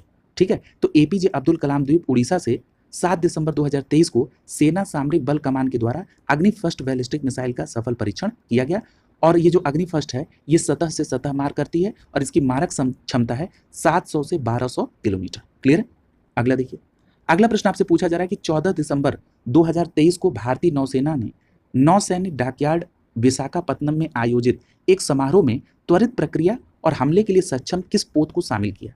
तो याद रखेंगे INS तारमुगली को। किसको? INS तारमुगली को। तो याद रखेंगे INS तारमुगली को 14 दिसंबर 2023 को भारतीय नौसेना ने नौसैन्य डॉकयार्ड विशाखापत्तनम में आयोजित समारोह में इसको शामिल किया है। क्लियर? और देखिए ये जो INS तारमुगली है इसकी विशेषता क्या है? तो इस युद्धपोत की विशेषता है कि ये त्रिकांत श्रेणी की त्वरित प्रक्रिया एवं हमले में सक्षम एक पोत है जिसे 2006 में भारत सरकार के द्वारा मालदीव नौसेना रक्षा बल को उपहार में दिया गया था 2006 में। और इस युद्धपोत को इस वर्ष मई में भारतीय नौसेना को वापस लौटा दिया मालदीव ने। इसीलिए INS तारमुगली को ध्यान से याद रखेंगे। और ये नवीनतम संचार उपग्रह तथा उन्नत रडार प्रणाली से सुसज्जित है और इसका उपयोग तटीय निगरानी के लिए किया जाता है। तो ये पूरी बातें आप ध्यान रखेंगे INS तारमुगली के संदर्भ में। ये बात जरूर याद रखिएगा कि इसको भारतीय नौसेना ने नौसैन्य डॉकयार्ड विशाखापत्तनम में आयोजित समारोह में शामिल किया और ये त्रिकांत श्रेणी का त्वरित प्रक्रिया करने वाला ये एक पोत है और इसको 2006 में भारत सरकार के द्वारा मालदीव नौसेना रक्षा बल को दिया गया था। क्लियर है? अगला देखिए, पूछा जा रहा है कि 11 दिसंबर 2023 को कहाँ पर देश के सबसे बड़े अत्याधुनिक खेल विज्ञान केंद्र का उद्घाटन किया गया? तो याद रखिएगा, देश का सबसे बड़ा अत्याधुनिक खेल विज्ञान केंद्र का उद्घाटन उड़ीसा राज्य के भुवनेश्वर में कलिंगा स्टेडियम में किया गया। क्लियर है? तो देश का सबसे बड़ा अत्याधुनिक खेल विज्ञान केंद्र कहाँ पर? उड़ीसा राज्य के भुवनेश्वर में कलिंगा स्टेडियम में। और यह केंद्र किसके साथ साझेदारी में स्थापित किया गया है? तो याद रखिएगा, देश के पहले व्यक्तिगत ओलंपिक स्वर्ण पदक विजेता और प्रसिद्ध निशानेबाज अभिनव बिंद्रा के साझेदारी से। यानी केंद्र ने अभिनव बिंद्रा के साथ एक साझेदारी की और उड़ीसा राज्य के भुवनेश्वर में कलिंगा स्टेडियम में देश का सबसे बड़ा अत्याधुनिक खेल विज्ञान केंद्र का उद्घाटन किया। क्लियर है? अगला देखिए, अगला प्रश्न पूछा जा रहा है कि दिसंबर 2023 में किस देश ने मिस्र के साथ मिलकर संयुक्त रूप से मिस्र सैट 2 उपग्रह अंतरिक्ष में लॉन्च किया? तो याद रखिएगा, मिस्र के साथ चीन ने मिलकर संयुक्त रूप से मिस्र सैट 2 उपग्रह को अंतरिक्ष में लॉन्च किया। किसने? चीन और मिस्र ने मिलकर। अगला देखिए, अगला प्रश्न आपसे पूछा जा रहा है कि दिसंबर 2023 में किस भारतीय प्रौद्योगिकी संस्थान यानी आईआईटी ने पानी से आर्सेनिक और धातु आयनों को हटाने के लिए अमृत तकनीक को विकसित किया? तो याद रखेंगे, आईआईटी मद्रास के द्वारा। यानी आईआईटी मद्रास के द्वारा पानी से आर्सेनिक और धातु आयनों को हटाने के लिए जिस तकनीक को विकसित किया गया उसका नाम रखा गया अमृत। क्लियर है? और अगर मैं आपसे कहूं कि अभी आपने ऑपरेशन अमृत पढ़ा है, किस संदर्भ में पढ़ा है? दोनों बातों को देखिए, जब भी नाम सिमिलर रहे तो जरा उसको रिकॉल कर लिया करें। तो देखिए, यहां पर 2 बातें ध्यान में रखनी है। अगर हम ऑपरेशन अमृत को पहले इलेबोरेट कर दें तो आपने पढ़ा था कि केरल राज्य सरकार ने एंटीबायोटिक दवाओं के दुरुपयोग को रोकने के लिए ऑपरेशन अमृत को शुरू किया था। क्लियर है? वो तो क्लियर हो गया। और दूसरा यह है कि ये अमृत तकनीक विकसित की गई आईआईटी मद्रास के द्वारा ताकि पानी से आर्सेनिक और धातु आयनों को हटाया जा सके। क्लियर है? अगला देखिए, अगले प्रश्न में पूछा जा रहा है कि दिसंबर 2023 में दुबई यूएई में आयोजित COP28 में भारत के पर्यावरण, वन एवं जलवायु परिवर्तन मंत्रालय के साथ किस संगठन ने युवाओं को प्रभावशाली जमीनी स्तर पर पर्यावरणीय कार्यों में शामिल करने के लिए ग्रीन राइजिंग पहल को लॉन्च किया है? तो याद रखेंगे, इसमें भारत सरकार के साथ मिला है यूनिसेफ की जनरेशन अनलिमिटेड ने। यानी देखिए, एक बात यहां पर ध्यान रखिए कि भारत के पर्यावरण, वन एवं जलवायु परिवर्तन मंत्रालय ने यूनिसेफ की जनरेशन अनलिमिटेड के साथ एक पहल की शुरुआत की है जिसका नाम है ग्रीन राइजिंग पहल। और ग्रीन राइजिंग पहल क्या करेगी? युवाओं को प्रभावशाली जमीनी स्तर पर पर्यावरणीय कार्यों में शामिल करने के लिए प्रोत्साहित करेगी। और ये लॉन्च कब किया गया ग्रीन राइजिंग पहल? तो याद रखेंगे, जब COP28 समारोह हो रहा था दुबई यूएई में, उसी समय ग्रीन राइजिंग पहल को लॉन्च किया। और इसमें यूनिसेफ की जनरेशन अनलिमिटेड ने भारत के पर्यावरण, वन और जलवायु मंत्रालय के साथ इस ग्रीन राइजिंग पहल को लॉन्च किया। अब क्लियर हो गया होगा। अगला देखिए, अगला प्रश्न पूछा जा रहा है कि दिसंबर 2023 में किस राज्य की लाकडोंग हल्दी को जीआई टैग दिया गया? तो याद रखेंगे, लाकडोंग हल्दी को जो जीआई टैग दिया गया ये मेघालय के द्वारा। यानी मेघालय राज्य की लाकडोंग हल्दी को जीआई टैग मिला है। क्लियर? अगला देखिए, दिसंबर 2023 में किस देश ने विश्व के सबसे बड़े प्रायोगिक परमाणु फ्यूजन रिएक्टर यानी JT60SA को लॉन्च किया है? तो याद रखेंगे, जापान के द्वारा। यानी जापान ने विश्व के सबसे बड़े प्रायोगिक परमाणु फ्यूजन रिएक्टर JT60SA को लॉन्च किया है। किसने? जापान ने। अगला देखिए, पूछा जा रहा है कि दिसंबर 2023 में अमेरिकी अंतरिक्ष एजेंसी नासा ने मंगल मिशन पर रोवर का संचालन करने वाली पहली भारतीय महिला कौन बनी? तो याद रखेंगे, उनका नाम है डॉक्टर अक्षता कृष्णमूर्ति। मैं फिर से रिपीट कर रहा हूं, अमेरिकी अंतरिक्ष एजेंसी नासा के मंगल मिशन पर रोवर का संचालन करने वाली पहली भारतीय महिला कौन बनी है? तो उनका नाम है डॉक्टर अक्षता कृष्णमूर्ति। क्लियर है? अगला देखिए, पूछा जा रहा है कि दिसंबर 2023 में किन 2 संस्थानों ने ओपन सोर्स एआई विकास को बढ़ावा देने के लिए एआई अलायंस लॉन्च किया? तो याद रखेंगे, एआई अलायंस लॉन्च किया है मेटा और आईबीएम के द्वारा। क्लियर है? तो याद रखेंगे, मेटा और आईबीएम ने मिलकर एआई अलायंस लॉन्च किया है। क्लियर? अगला देखिए, अगला प्रश्न पूछ रहा है कि दिसंबर 2023 में किस कंपनी ने अपना अब तक का सबसे उन्नत एआई मॉडल जेमिनी लॉन्च किया है? तो याद रखिएगा, सबसे पहले तो यही पूछा जा सकता है कि ये जेमिनी क्या है। तो ये क्या है? एक उन्नत एआई मॉडल है। और किसके द्वारा लॉन्च किया गया है? तो गूगल के द्वारा लॉन्च किया गया है एआई मॉडल जेमिनी को। क्लियर है? अगला देखिए, गूगल ने। अगला प्रश्न पूछा जा रहा है कि दिसंबर 2023 में रेल मंत्रालय के द्वारा हाथियों को ट्रेन हादसों से बचाने के लिए किस प्रणाली को पेश किया गया? तो याद रखेंगे, उस प्रणाली का नाम है गजराज सुरक्षा कवच। क्लियर है? तो गजराज सुरक्षा कवच हाथियों को ट्रेन हादसों से बचाने के लिए रेल मंत्रालय के द्वारा पेश किया गया नाम है गजराज सुरक्षा कवच। अगला प्रश्न पूछा जा रहा है कि दिसंबर 2023 में फास्टर 2.0 नामक पोर्टल किसके द्वारा लॉन्च किया गया? तो याद रखेंगे, उच्च न्यायालय के द्वारा, उच्चतम न्यायालय के द्वारा, यानी सुप्रीम कोर्ट के द्वारा दिसंबर 2023 में फास्टर 2.0 नामक पोर्टल को लॉन्च किया गया। किसके द्वारा? सुप्रीम कोर्ट के द्वारा, फास्टर 2.0।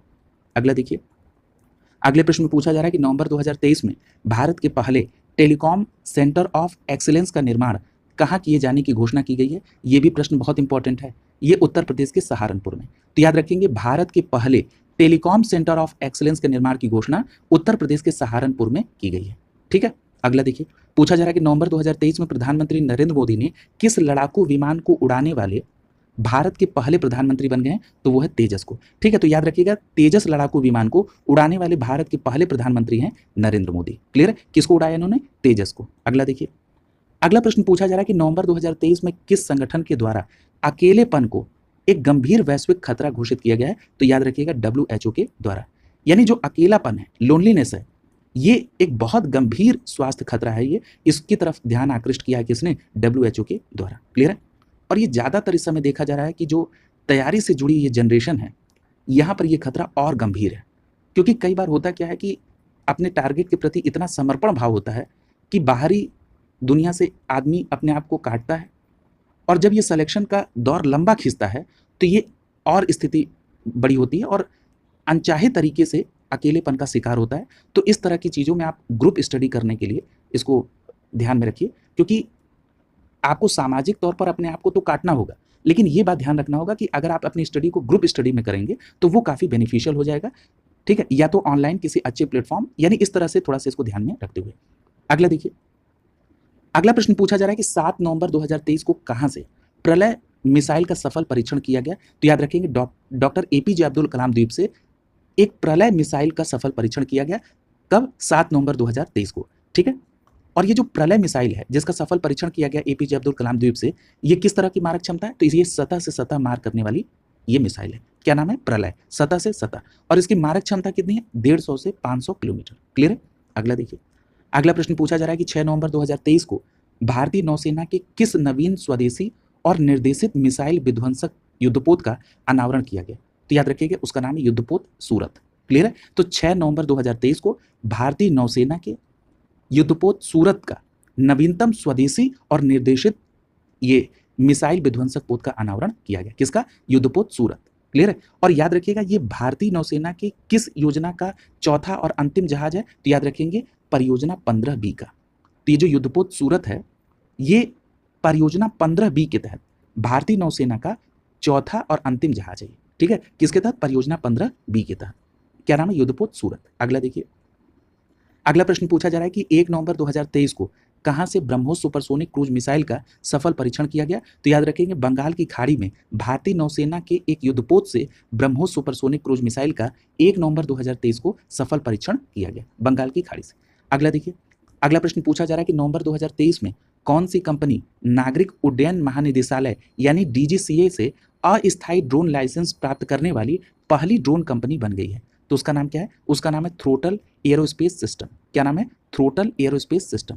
तो याद रखेंगे, थ्रोटल एरोस्पेस सिस्टम ये एक कंपनी है जिसने नागरिक उड्डयन महानिदेशालय यानी DGCA से अस्थायी ड्रोन लाइसेंस प्राप्त की है, और इस प्रकार की ये पहली ड्रोन कंपनी। नाम क्या है?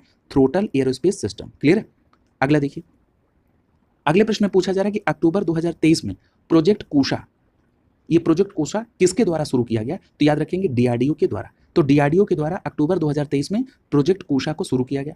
अब इस प्रोजेक्ट के तहत क्या किया जा रहा है? तो DRDO के द्वारा अपनी पहली वायु रक्षा प्रणाली हेतु लंबी दूरी की सतह से हवा में मार करने वाली मिसाइल यानी LRSAM का विकास किया जा रहा है। क्लियर? अब ये LRSAM का मतलब क्या है? Long range surface to air missile. क्या फुल फॉर्म है? Long range surface to air missile. Clear है? तो ये है प्रोजेक्ट कुशा और ये DRDO के द्वारा विकसित किया जा रहा है। अगला देखिए, अगला प्रश्न पूछा जा रहा है कि अक्टूबर 2023 में किस विश्वविद्यालय ने अपना स्वयं का नैनो सैटेलाइट लॉन्च किया? तो याद रखिएगा, उस विश्वविद्यालय का नाम है अलीगढ़ मुस्लिम विश्वविद्यालय। यानी अलीगढ़ मुस्लिम विश्वविद्यालय ने अपना स्वयं का नैनो सैटेलाइट लॉन्च करने की घोषणा की है। अगला कह रहा है कि अक्टूबर 2023 में किस राज्य में भारतीय सेना के लिए भारत की पहली वर्टिकल विंड टनल का उद्घाटन किया गया? तो याद रखेंगे, हिमाचल प्रदेश में। तो याद रखेंगे, हिमाचल प्रदेश में भारतीय सेना के लिए भारत की पहली वर्टिकल विंड टनल का उद्घाटन किया गया। कहां पर? हिमाचल प्रदेश में। अगला देखिए, अगले प्रश्न में पूछा जा रहा है कि अक्टूबर 2023 में केंद्र सरकार के द्वारा भारत सेमीकंडक्टर रिसर्च सेंटर स्थापित करने का लक्ष्य किस वर्ष तक निर्धारित किया गया है? तो याद रखेंगे 2024। यानी अक्टूबर 2023 में केंद्र सरकार ने 2024 एक टारगेट रखा है भारत सेमीकंडक्टर रिसर्च सेंटर स्थापित करने का 2024। अगला प्रश्न पूछ रहा है कि अक्टूबर 2023 में किस देश ने बैलिस्टिक मिसाइल अबाबील, क्या नाम है, अबाबील का सफल परीक्षण किया है? तो याद रखिएगा पाकिस्तान के द्वारा। यानी पाकिस्तान ने अक्टूबर 2023 में एक बैलिस्टिक मिसाइल का सफल परीक्षण किया जिसका नाम है अबाबील। क्या नाम है? अबाबील। अब देखिए पाकिस्तान की बात आई है तो पाकिस्तान का एक रॉकेट सिस्टम अभी सफल परीक्षण किया गया है, वो आपने पढ़ा, क्या नाम है? फतह 2। क्या नाम है? फतह 2। तो ये दोनों बात याद रखिएगा, फतह 2 ये एडवांस रॉकेट सिस्टम है पाकिस्तान का, और वहीं एक बैलिस्टिक मिसाइल है अबाबील, इसका भी सफल परीक्षण किसके द्वारा किया गया है? पाकिस्तान के द्वारा। इन दोनों को ध्यान में रखेंगे। अगला देखिए, और उधर आपने तुर्की का 5वीं पीढ़ी का विमान कान को देखा है, उसके बाद आपने ईरान में महदा, केहान 2 और हत्फ फर्स्ट नामक ईरान का उपग्रह देखा, क्लियर है। उसके बाद आपने देखा कि पहला चंद्र मिशन लॉन्च करने के लिए घोषणा की ताइवान के द्वारा। फिर उसके बाद आपने फतह 2 को देखा पाकिस्तान के संदर्भ में। फिर आप देख रहे हैं बैलिस्टिक मिसाइल अबाबील को, जो कि पाकिस्तान के संदर्भ में, क्लियर है। तो इस तरह की जो बहुत प्रमुख नाम है, जो बहुत देश के द्वारा मिशन को घोषणा की गई है, उसको जरूर याद रखेंगे क्योंकि यहाँ से प्रश्न बनते हैं। अगला देखिए, अगले प्रश्न में पूछा जा रहा है कि अक्टूबर 2023 में किस प्रौद्योगिकी संस्थान के द्वारा अपशिष्ट जल उपचार के लिए मिमेटिक एंजाइम विकसित किया गया? तो याद रखेंगे ये IISc बेंगलुरु के द्वारा, ठीक है। तो अब ये ध्यान रखिएगा कि IISc बेंगलुरु के द्वारा मिमेटिक एंजाइम विकसित किया गया है। और ये मिमेटिक एंजाइम क्यों विकसित किया गया है? तो ये अपशिष्ट जल उपचार के लिए, किसके द्वारा? IISc बेंगलुरु के द्वारा, क्लियर है। तो IISc बेंगलुरु ने मिमेटिक एंजाइम विकसित किया है अपशिष्ट जल उपचार के लिए, क्लियर है। अगला देख लीजिए, पूछा जा रहा है कि अक्टूबर 2023 में किस राज्य का तट मंदिर यानी महाबलीपुरम सौर मंदिर भारत का पहला हरित ऊर्जा पुरातत्व स्थल बना है? तो याद रखेंगे तमिलनाडु में, क्लियर है। तो याद रखेंगे ये तमिलनाडु में है तट मंदिर, जिसको आप महाबलीपुरम सौर मंदिर भी कहते हैं, और ये भारत का पहला हरित ऊर्जा पुरातत्व स्थल बन गया है, इसको भी ध्यान में रखिएगा। और आप जानते हैं कि महाबलीपुरम को मामल्लपुरम के नाम से भी जानते हैं, और ये जो है ये पूरा क्षेत्र ये पल्लव राजवंश के बारे में ये कोरिलेट होता है, क्लियर। तो ये बात आप हिस्ट्री में समझते हैं और वहां से आप इसको कोरिलेट करके एक बार डिटेल में भी देख लेंगे, क्लियर है। अगला देखिए, पूछा जा रहा है कि सितंबर 2023 में प्रकाशित एक प्रेस विज्ञप्ति के अनुसार विश्व का पहला जल विश्वविद्यालय कहाँ खोला गया? तो याद रखेंगे विश्व का पहला जल विश्वविद्यालय कहाँ पर? उत्तर प्रदेश के हमीरपुर में, क्लियर है। तो याद रखिएगा उत्तर प्रदेश के हमीरपुर में विश्व का पहला जल विश्वविद्यालय खुला, कहाँ पर? उत्तर प्रदेश के हमीरपुर में, क्लियर। ये बात बहुत महत्वपूर्ण है परीक्षा के दृष्टिकोण से, ये यूपी स्पेशल के दृष्टिकोण से आप जरूर ध्यान में रखेंगे। और एक प्रश्न और आपने उत्तर प्रदेश के संदर्भ में पढ़ा है, वो क्या था? वो था भारत का पहला टेलीकॉम सेंटर ऑफ एक्सीलेंस का निर्माण। भारत का पहला टेलीकॉम सेंटर ऑफ एक्सीलेंस का निर्माण वो कहां पर था? उत्तर प्रदेश के सहारनपुर में, क्लियर है। दोनों बातें याद होनी चाहिए, उत्तर प्रदेश के सहारनपुर में भारत के पहले टेलीकॉम सेंटर ऑफ एक्सीलेंस का निर्माण, और दूसरी बात उत्तर प्रदेश के हमीरपुर में विश्व का पहला जल विश्वविद्यालय खोला जाएगा। अगला देखिए, अगला प्रश्न पूछा जा रहा है कि 20 अक्टूबर 2023 को प्रोजेक्ट 15B का तीसरा स्टेल्थ युद्धपोत भारतीय नौसेना को सौंपा गया, इसका नाम क्या है? तो याद रखेंगे इसका नाम है युद्धपोत इम्फाल। क्या नाम है? युद्धपोत इम्फाल। तो याद रखेंगे 20 अक्टूबर 2023 को प्रोजेक्ट 15B का तीसरा स्टेल्थ विध्वंसक पोत जिसका नाम है युद्धपोत इम्फाल, ये भारतीय नौसेना को सौंपा गया। इसकी विशेषता क्या है? ये पहला नौसैनिक युद्धपोत है जिसे महिला अधिकारी और नाविकों की तैनाती के साथ कार्यान्वित किया जा रहा है। क्या नाम है? युद्धपोत इम्फाल। अगला देखिए, अगला प्रश्न पूछा जा रहा है कि 21 अक्टूबर 2023 को किसने गगनयान के टेस्ट व्हीकल अबार्ट मिशन यानी TBD1 का सफल परीक्षण किया? तो याद रखिएगा इसरो, यानी इसरो ने गगनयान के टेस्ट व्हीकल अबार्ट मिशन का सफल परीक्षण किया। और किस वर्ष में मानव युक्त अंतरिक्ष मिशन भेजने की तैयारी के तौर पर यह परीक्षण किया गया? तो याद रखेंगे 2025 में, यानी 2025 में मानव युक्त अंतरिक्ष मिशन भेजने की तैयारी के तौर पर यह परीक्षण किया गया इसरो के द्वारा, क्लियर है। अगला देखिए, अगला प्रश्न पूछा जा रहा है कि अक्टूबर 2023 में देश का पहला सोलर रूफ साइकिलिंग ट्रैक का उद्घाटन कहाँ किया गया? तो याद रखेंगे हैदराबाद में। अक्टूबर 2023 में हैदराबाद में देश का पहला सोलर रूफ साइकिलिंग ट्रैक का उद्घाटन किया गया। अगला देखिए, पूछा जा रहा है कि सितंबर 2023 में जारी इंडिया एजिंग रिपोर्ट 2023 के अनुसार वर्ष 2050 तक भारत की कितने प्रतिशत आबादी बुजुर्ग हो जाएगी? तो याद रखेंगे 20.8%। यानी भारत की 20.8% आबादी बुजुर्ग हो जाएगी 2050 तक। और ये रिपोर्ट किसकी है? ये रिपोर्ट है इंडिया एजिंग रिपोर्ट 2023।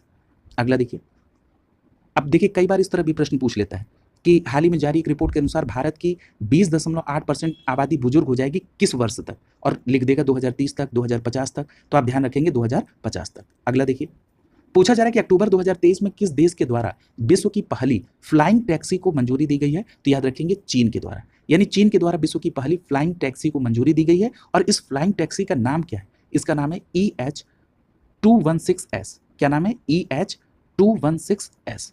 अगला देखिए, अगला प्रश्न पूछ रहा है कि अक्टूबर 2023 में देश के पहले जैव विविधता आनुवांशिक सिल्क टेक पार्क का शुभारंभ कहाँ किया गया?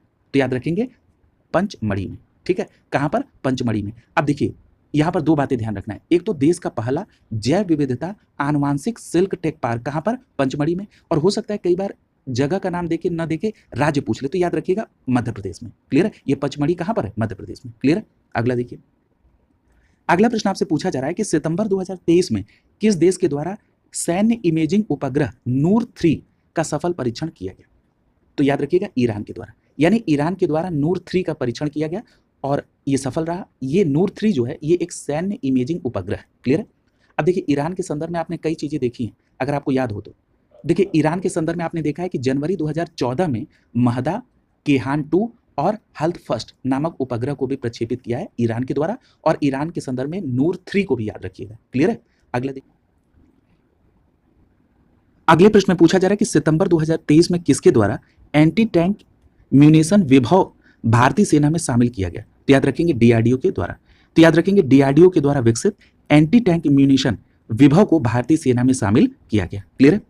अगला देखिए, तो इस तरह के प्रश्न बनते रहते हैं। पूछा जाएगा हाल ही में चर्चा में रहा विभव क्या है? तो याद रखेंगे डीआरडीओ के द्वारा विकसित एंटी टैंक म्यूनिशन। क्लियर? अगला देखिए, अगला प्रश्न पूछा जा रहा है कि सितंबर 2023 में चंद्रमा की सतह पर अपने चंद्र मिशन की सॉफ्ट लैंडिंग कराने वाला 5वां देश कौन सा बना है? तो आपने पढ़ा है जापान। अगला प्रश्न कह रहा है कि सितंबर 2023 में भारत के पहले अपनी तरह के भूमिगत विद्युत ट्रांसफार्मर का उद्घाटन कहाँ किया गया? तो याद रखेंगे बेंगलुरु में। यानी बेंगलुरु में भारत का पहला अपनी तरह का भूमिगत विद्युत ट्रांसफार्मर का उद्घाटन किया गया। कहां पर? बेंगलुरु में। अगला प्रश्न कह रहा है सितंबर 2023 में किस देश के द्वारा विश्व के पहले एआई संचालित एंटी ड्रोन सिस्टम को लॉन्च किया गया? तो याद रखेंगे भारत के द्वारा। यानी भारत ने विश्व के पहले एआई संचालित एंटी ड्रोन सिस्टम को लॉन्च किया है। क्लियर है? अगला देखिए, पूछा जा रहा है कि 2 सितंबर 2023 को इसरो के द्वारा प्रक्षेपित यान आदित्य L1 मिशन को लॉन्च किया गया किसके द्वारा? देखिए अभी हम लोगों ने इसको चर्चा की थी। ठीक है, अभी हम लोगों ने कोरिलेट किया था। अब देखिए सीधे प्रश्न में पूछ दिया। तो आपको पता है कि 2 सितंबर 2023 को, कब? 2 सितंबर 2023 को इसरो ने PSLV 57 XL प्रक्षेपण यान से आदित्य L1 मिशन को लॉन्च किया। क्लियर है? और ये सूर्य के अध्ययन के लिए भारत द्वारा भेजा गया पहला मिशन है। क्लियर है? और इस मिशन का उद्देश्य क्या है? कि सूर्य के भीतर होने वाली नाभिकीय संलयन क्रिया का अध्ययन करना। क्लियर है? अगला देखिए, अगला प्रश्न पूछा जा रहा है कि 1 सितंबर 2023 को, और यहां पर एक बात और मैं आपको रिकॉल करा दूं, हालांकि अभी आप पढ़ चुके हैं कि 2 सितंबर 2023 को तो इसरो के द्वारा PSLV 57 XL के द्वारा इसको आदित्य L1 को प्रक्षेपित किया गया था। ये पहुंचा कब था पॉइंट L1 पर? तो याद रखिएगा ये 6 जनवरी 2024 को पहुंचा था। क्लियर? अगला देखिए, अगला प्रश्न पूछा जा रहा है कि 1 सितंबर 2023 को किसके द्वारा निर्मित युद्धपोत महेंद्रगिरी का जलावतरण किया गया? तो याद रखेंगे युद्धपोत महेंद्रगिरी को messrs Mazagon dock ship builders Mumbai के द्वारा इसको जलावतरण किया, इसको निर्मित किया गया है। युद्धपोत महेंद्रगिरी को किसके द्वारा निर्मित किया गया है? तो Mazagon dock ship builders Mumbai के द्वारा। क्लियर है? और इसे मुंबई में आयोजित एक समारोह में किसकी उपस्थिति में लॉन्च किया गया? तो याद रखेंगे उपराष्ट्रपति जगदीप धनखड़ साहब की उपस्थिति में। तो याद रखेंगे उपराष्ट्रपति जगदीप धनखड़ साहब एक समारोह में उपस्थित थे मुंबई में, और उन्हीं की उपस्थिति में युद्धपोत महेंद्रगिरी का 1 सितंबर 2023 को जलावतरण हुआ। और ये जो युद्धपोत महेंद्रगिरी है इसको Mazagon dock ship builders Mumbai के द्वारा निर्मित किया गया। क्लियर हो गया? अगला देखिए, पूछा जा रहा है कि 23 अगस्त 2023 को चंद्रयान 3 चंद्रमा के दक्षिणी ध्रुव पर जिस स्थान पर सफलतापूर्वक सॉफ्ट लैंडिंग किया उस स्थान का नाम क्या रखा गया है? तो अभी हम लोग चर्चा कर चुके हैं, शिव शक्ति पॉइंट। क्या नाम रखा गया है? शिव शक्ति पॉइंट। अगला देखिए, अगले प्रश्न में पूछा जा रहा है कि 29 अगस्त 2023 को किसके द्वारा विकसित विश्व के पहले BS6 storage 3 electrified flex fuel vehicle का प्रोटोटाइप लॉन्च किया गया है। तो याद रखिएगा, टोयोटा किर्लोस्कर ने भारत में इसको लॉन्च किया गया है और विश्व का पहला BS6 स्टेज 3 ये electrified flex fuel vehicle prototype है और इसको टोयोटा किर्लोस्कर के द्वारा लॉन्च किया गया है। अगला प्रश्न पूछा जा रहा है कि 23 अगस्त 2023 को किस लड़ाकू विमान से अस्त्र मिसाइल का सफल परीक्षण किया गया? तो देखिए, अस्त्र मिसाइल का जो सफल परीक्षण किया गया ये हल्के लड़ाकू विमान LCA किसके द्वारा? LSP-7 तेजस के द्वारा। किसके द्वारा? LSP-7 तेजस के द्वारा। तो याद रखेंगे, LSP-7 तेजस के द्वारा अस्त्र मिसाइल का सफल परीक्षण 23 अगस्त 2023 को किया गया। और इस मिसाइल का परीक्षण लगभग कितनी फीट ऊंचाई पर सफलतापूर्वक हुआ? तो 20,000 फीट ऊंचाई पर इसका सफलतापूर्वक प्रक्षेपण हुआ। और एक बात और याद रखिएगा, ये मिसाइल एक अत्याधुनिक बियॉन्ड विजुअल रेंज यानी BVR हवा से कहां पर मार करने में सक्षम है? तो हवा से हवा में मार करने में सक्षम है। क्लियर है? अगला देखिए, पूछा जा रहा है कि अगस्त 2023 में किस देश ने मुजाहिर 10 नामक ड्रोन को लॉन्च किया है? तो याद रखेंगे, मुजाहिर 10 नामक ड्रोन ईरान के द्वारा लॉन्च किया गया। अब ईरान के संदर्भ में आपने 3 बातें अब तक देख ली। एक तो मुजाहिर 10 नामक ड्रोन ईरान से, फिर अभी आपने देखा था कि एक सैन्य इमेजिंग उपग्रह था नूर 3, ये भी किससे? ईरान से संबंधित है। और उसके पहले आपने पढ़ा था कि एक उपग्रह प्रक्षेपित किए गए थे जनवरी में, उसमें 3 उपग्रह थे, एक था महदा, दूसरा था केहान 2 और तीसरा था हल्फ फर्स्ट। क्लियर है? तो ये भी आप ध्यान में रखेंगे। अगले प्रश्न में पूछा जा रहा है कि अगस्त 2023 में भारत का पहला carbon negative garrison college of military engineering कहां पर स्थित है? तो याद रखेंगे, पुणे में। भारत का पहला carbon negative garrison college of military engineering Pune में स्थित है।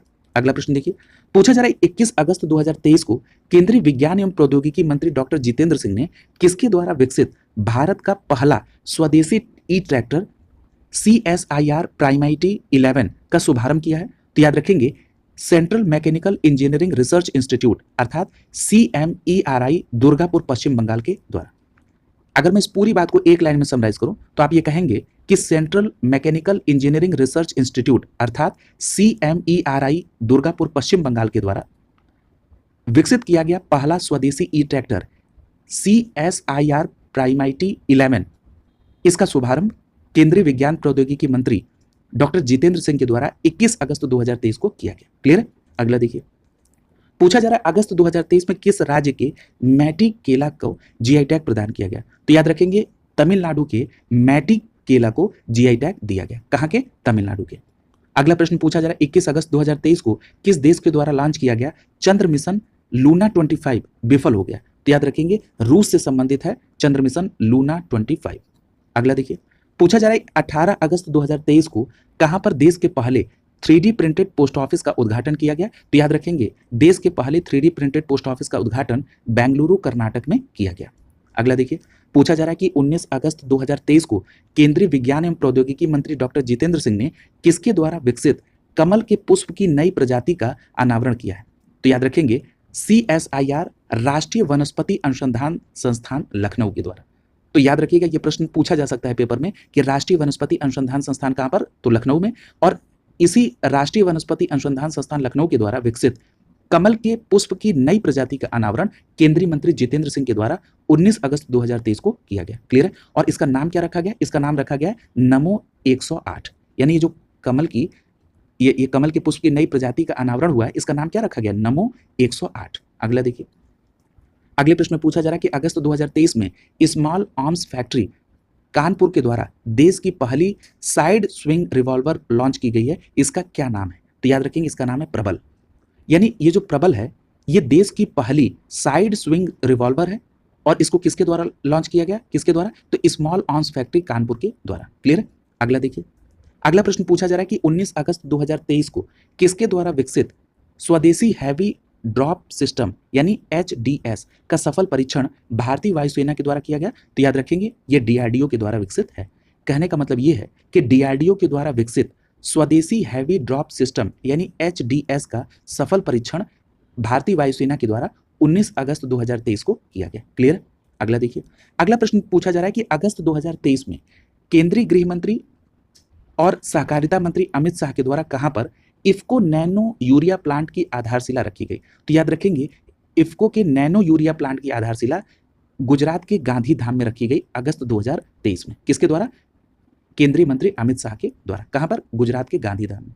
अगला देखिए, अगले प्रश्न में पूछा जा रहा है कि 17 अगस्त 2023 को किसने भारतीय नौसेना के युद्धपोत आईएनएस बिंदगिरी को लॉन्च किया? तो याद रखेंगे, राष्ट्रपति द्रौपदी मुर्मू ने कोलकाता यानी पश्चिम बंगाल में 17 अगस्त 2023 को भारतीय नौसेना के युद्धपोत आईएनएस बिंदगिरी को लॉन्च किया। कहां पर? कोलकाता में। और एक बात और याद रखिएगा कि यह किसके तहत बनाए गए 7 नए गाइडेड मिसाइल फ्रिगेट की श्रृंखला में छठा युद्धपोत है। तो याद रखिएगा, प्रोजेक्ट 17A के द्वारा। यानी जो राष्ट्रपति द्रौपदी मुर्मू ने 17 अगस्त 2023 को भारतीय नौसेना की युद्धपोत आईएनएस बिंदगिरी को लॉन्च किया है, ये प्रोजेक्ट 17A के द्वारा छठा युद्धपोत है। ये बात याद रखिएगा, क्लियर? और इसके तहत 7 नए गाइडेड मिसाइल श्रृंखला है, जिसमें ये छठवां है। किसके तहत? प्रोजेक्ट 17A के तहत। और इसका निर्माण कहां पे हुआ? तो याद रखेंगे, इसका निर्माण garden rich ship builders and engineers limited Kolkata के द्वारा किया गया। क्लियर? अगला देखिए, अगले प्रश्न में पूछा जा रहा है कि अगस्त 2023 में भारत में मेडिकल टूरिज्म को बढ़ावा देने के लिए केंद्र सरकार ने कौन सा पोर्टल लॉन्च किया है? तो याद रखेंगे, उस पोर्टल का नाम है एडवांटेज हेल्थ केयर पोर्टल। क्या नाम है? Advantage health care portal. तो याद रखेंगे, भारत में मेडिकल टूरिज्म को बढ़ावा देने के लिए केंद्र सरकार ने जिस पोर्टल को लॉन्च किया है उसका नाम है advantage health care portal. Clear है? अगला देखिए, अगले प्रश्न में पूछा जा रहा है कि अगस्त 2023 में कहां पर इंदिरा गांधी मेमोरियल ट्यूलिप उद्यान को लंदन के प्रतिष्ठित वर्ल्ड बुक ऑफ रिकॉर्ड्स में शामिल किया गया है? तो याद रखेंगे, श्रीनगर, जम्मू कश्मीर में। यानी जम्मू कश्मीर केंद्र शासित प्रदेश के श्रीनगर में जो इंदिरा गांधी मेमोरियल ट्यूलिप उद्यान है, इसको लंदन के प्रतिष्ठित वर्ल्ड बुक ऑफ रिकॉर्ड में शामिल कर लिया गया है। इसे कहां से सबसे बड़े ट्यूलिप उद्यान के रूप में मान्यता मिली है? एशिया की। ठीक है, यानी एशिया में ये सबसे बड़ा ट्यूलिप उद्यान है। इस तरह का रिकॉर्ड दर्ज हो गया है लंदन के प्रतिष्ठित वर्ल्ड बुक ऑफ रिकॉर्ड में। और ये जो इंदिरा गांधी मेमोरियल ट्यूलिप उद्यान है, ये जम्मू कश्मीर केंद्र शासित प्रदेश के श्रीनगर में। क्लियर? ये बात ध्यान में रखेंगे। और ये एशिया का सबसे बड़ा ट्यूलिप उद्यान है। क्लियर? अगला देखिए, इस प्रकार यहीं पर वैज्ञानिक परिदृश्य कंप्लीट हो जा रहा है। आज की क्लास यहीं पर कंप्लीट होती है। अगली क्लास में हम आगे के पार्ट को कवर करेंगे। आगे हम लोग चर्चित व्यक्ति, चर्चित स्थल, इस तरह से 1 बाय 1 करके इस पूरे पार्ट को कंप्लीट कर लेंगे। आप लोग सतत अपने प्रयास को जारी रखें। अब रेगुलर करंट की क्लास आएगी और इसको रेगुलर बेसिस पर मिशन मोड में डालकर इसको कंप्लीट कराया जाएगा। आप अपना सपोर्ट बनाए रखें। शुभकामनाओं के साथ आप सभी का बहुत बहुत धन्यवाद।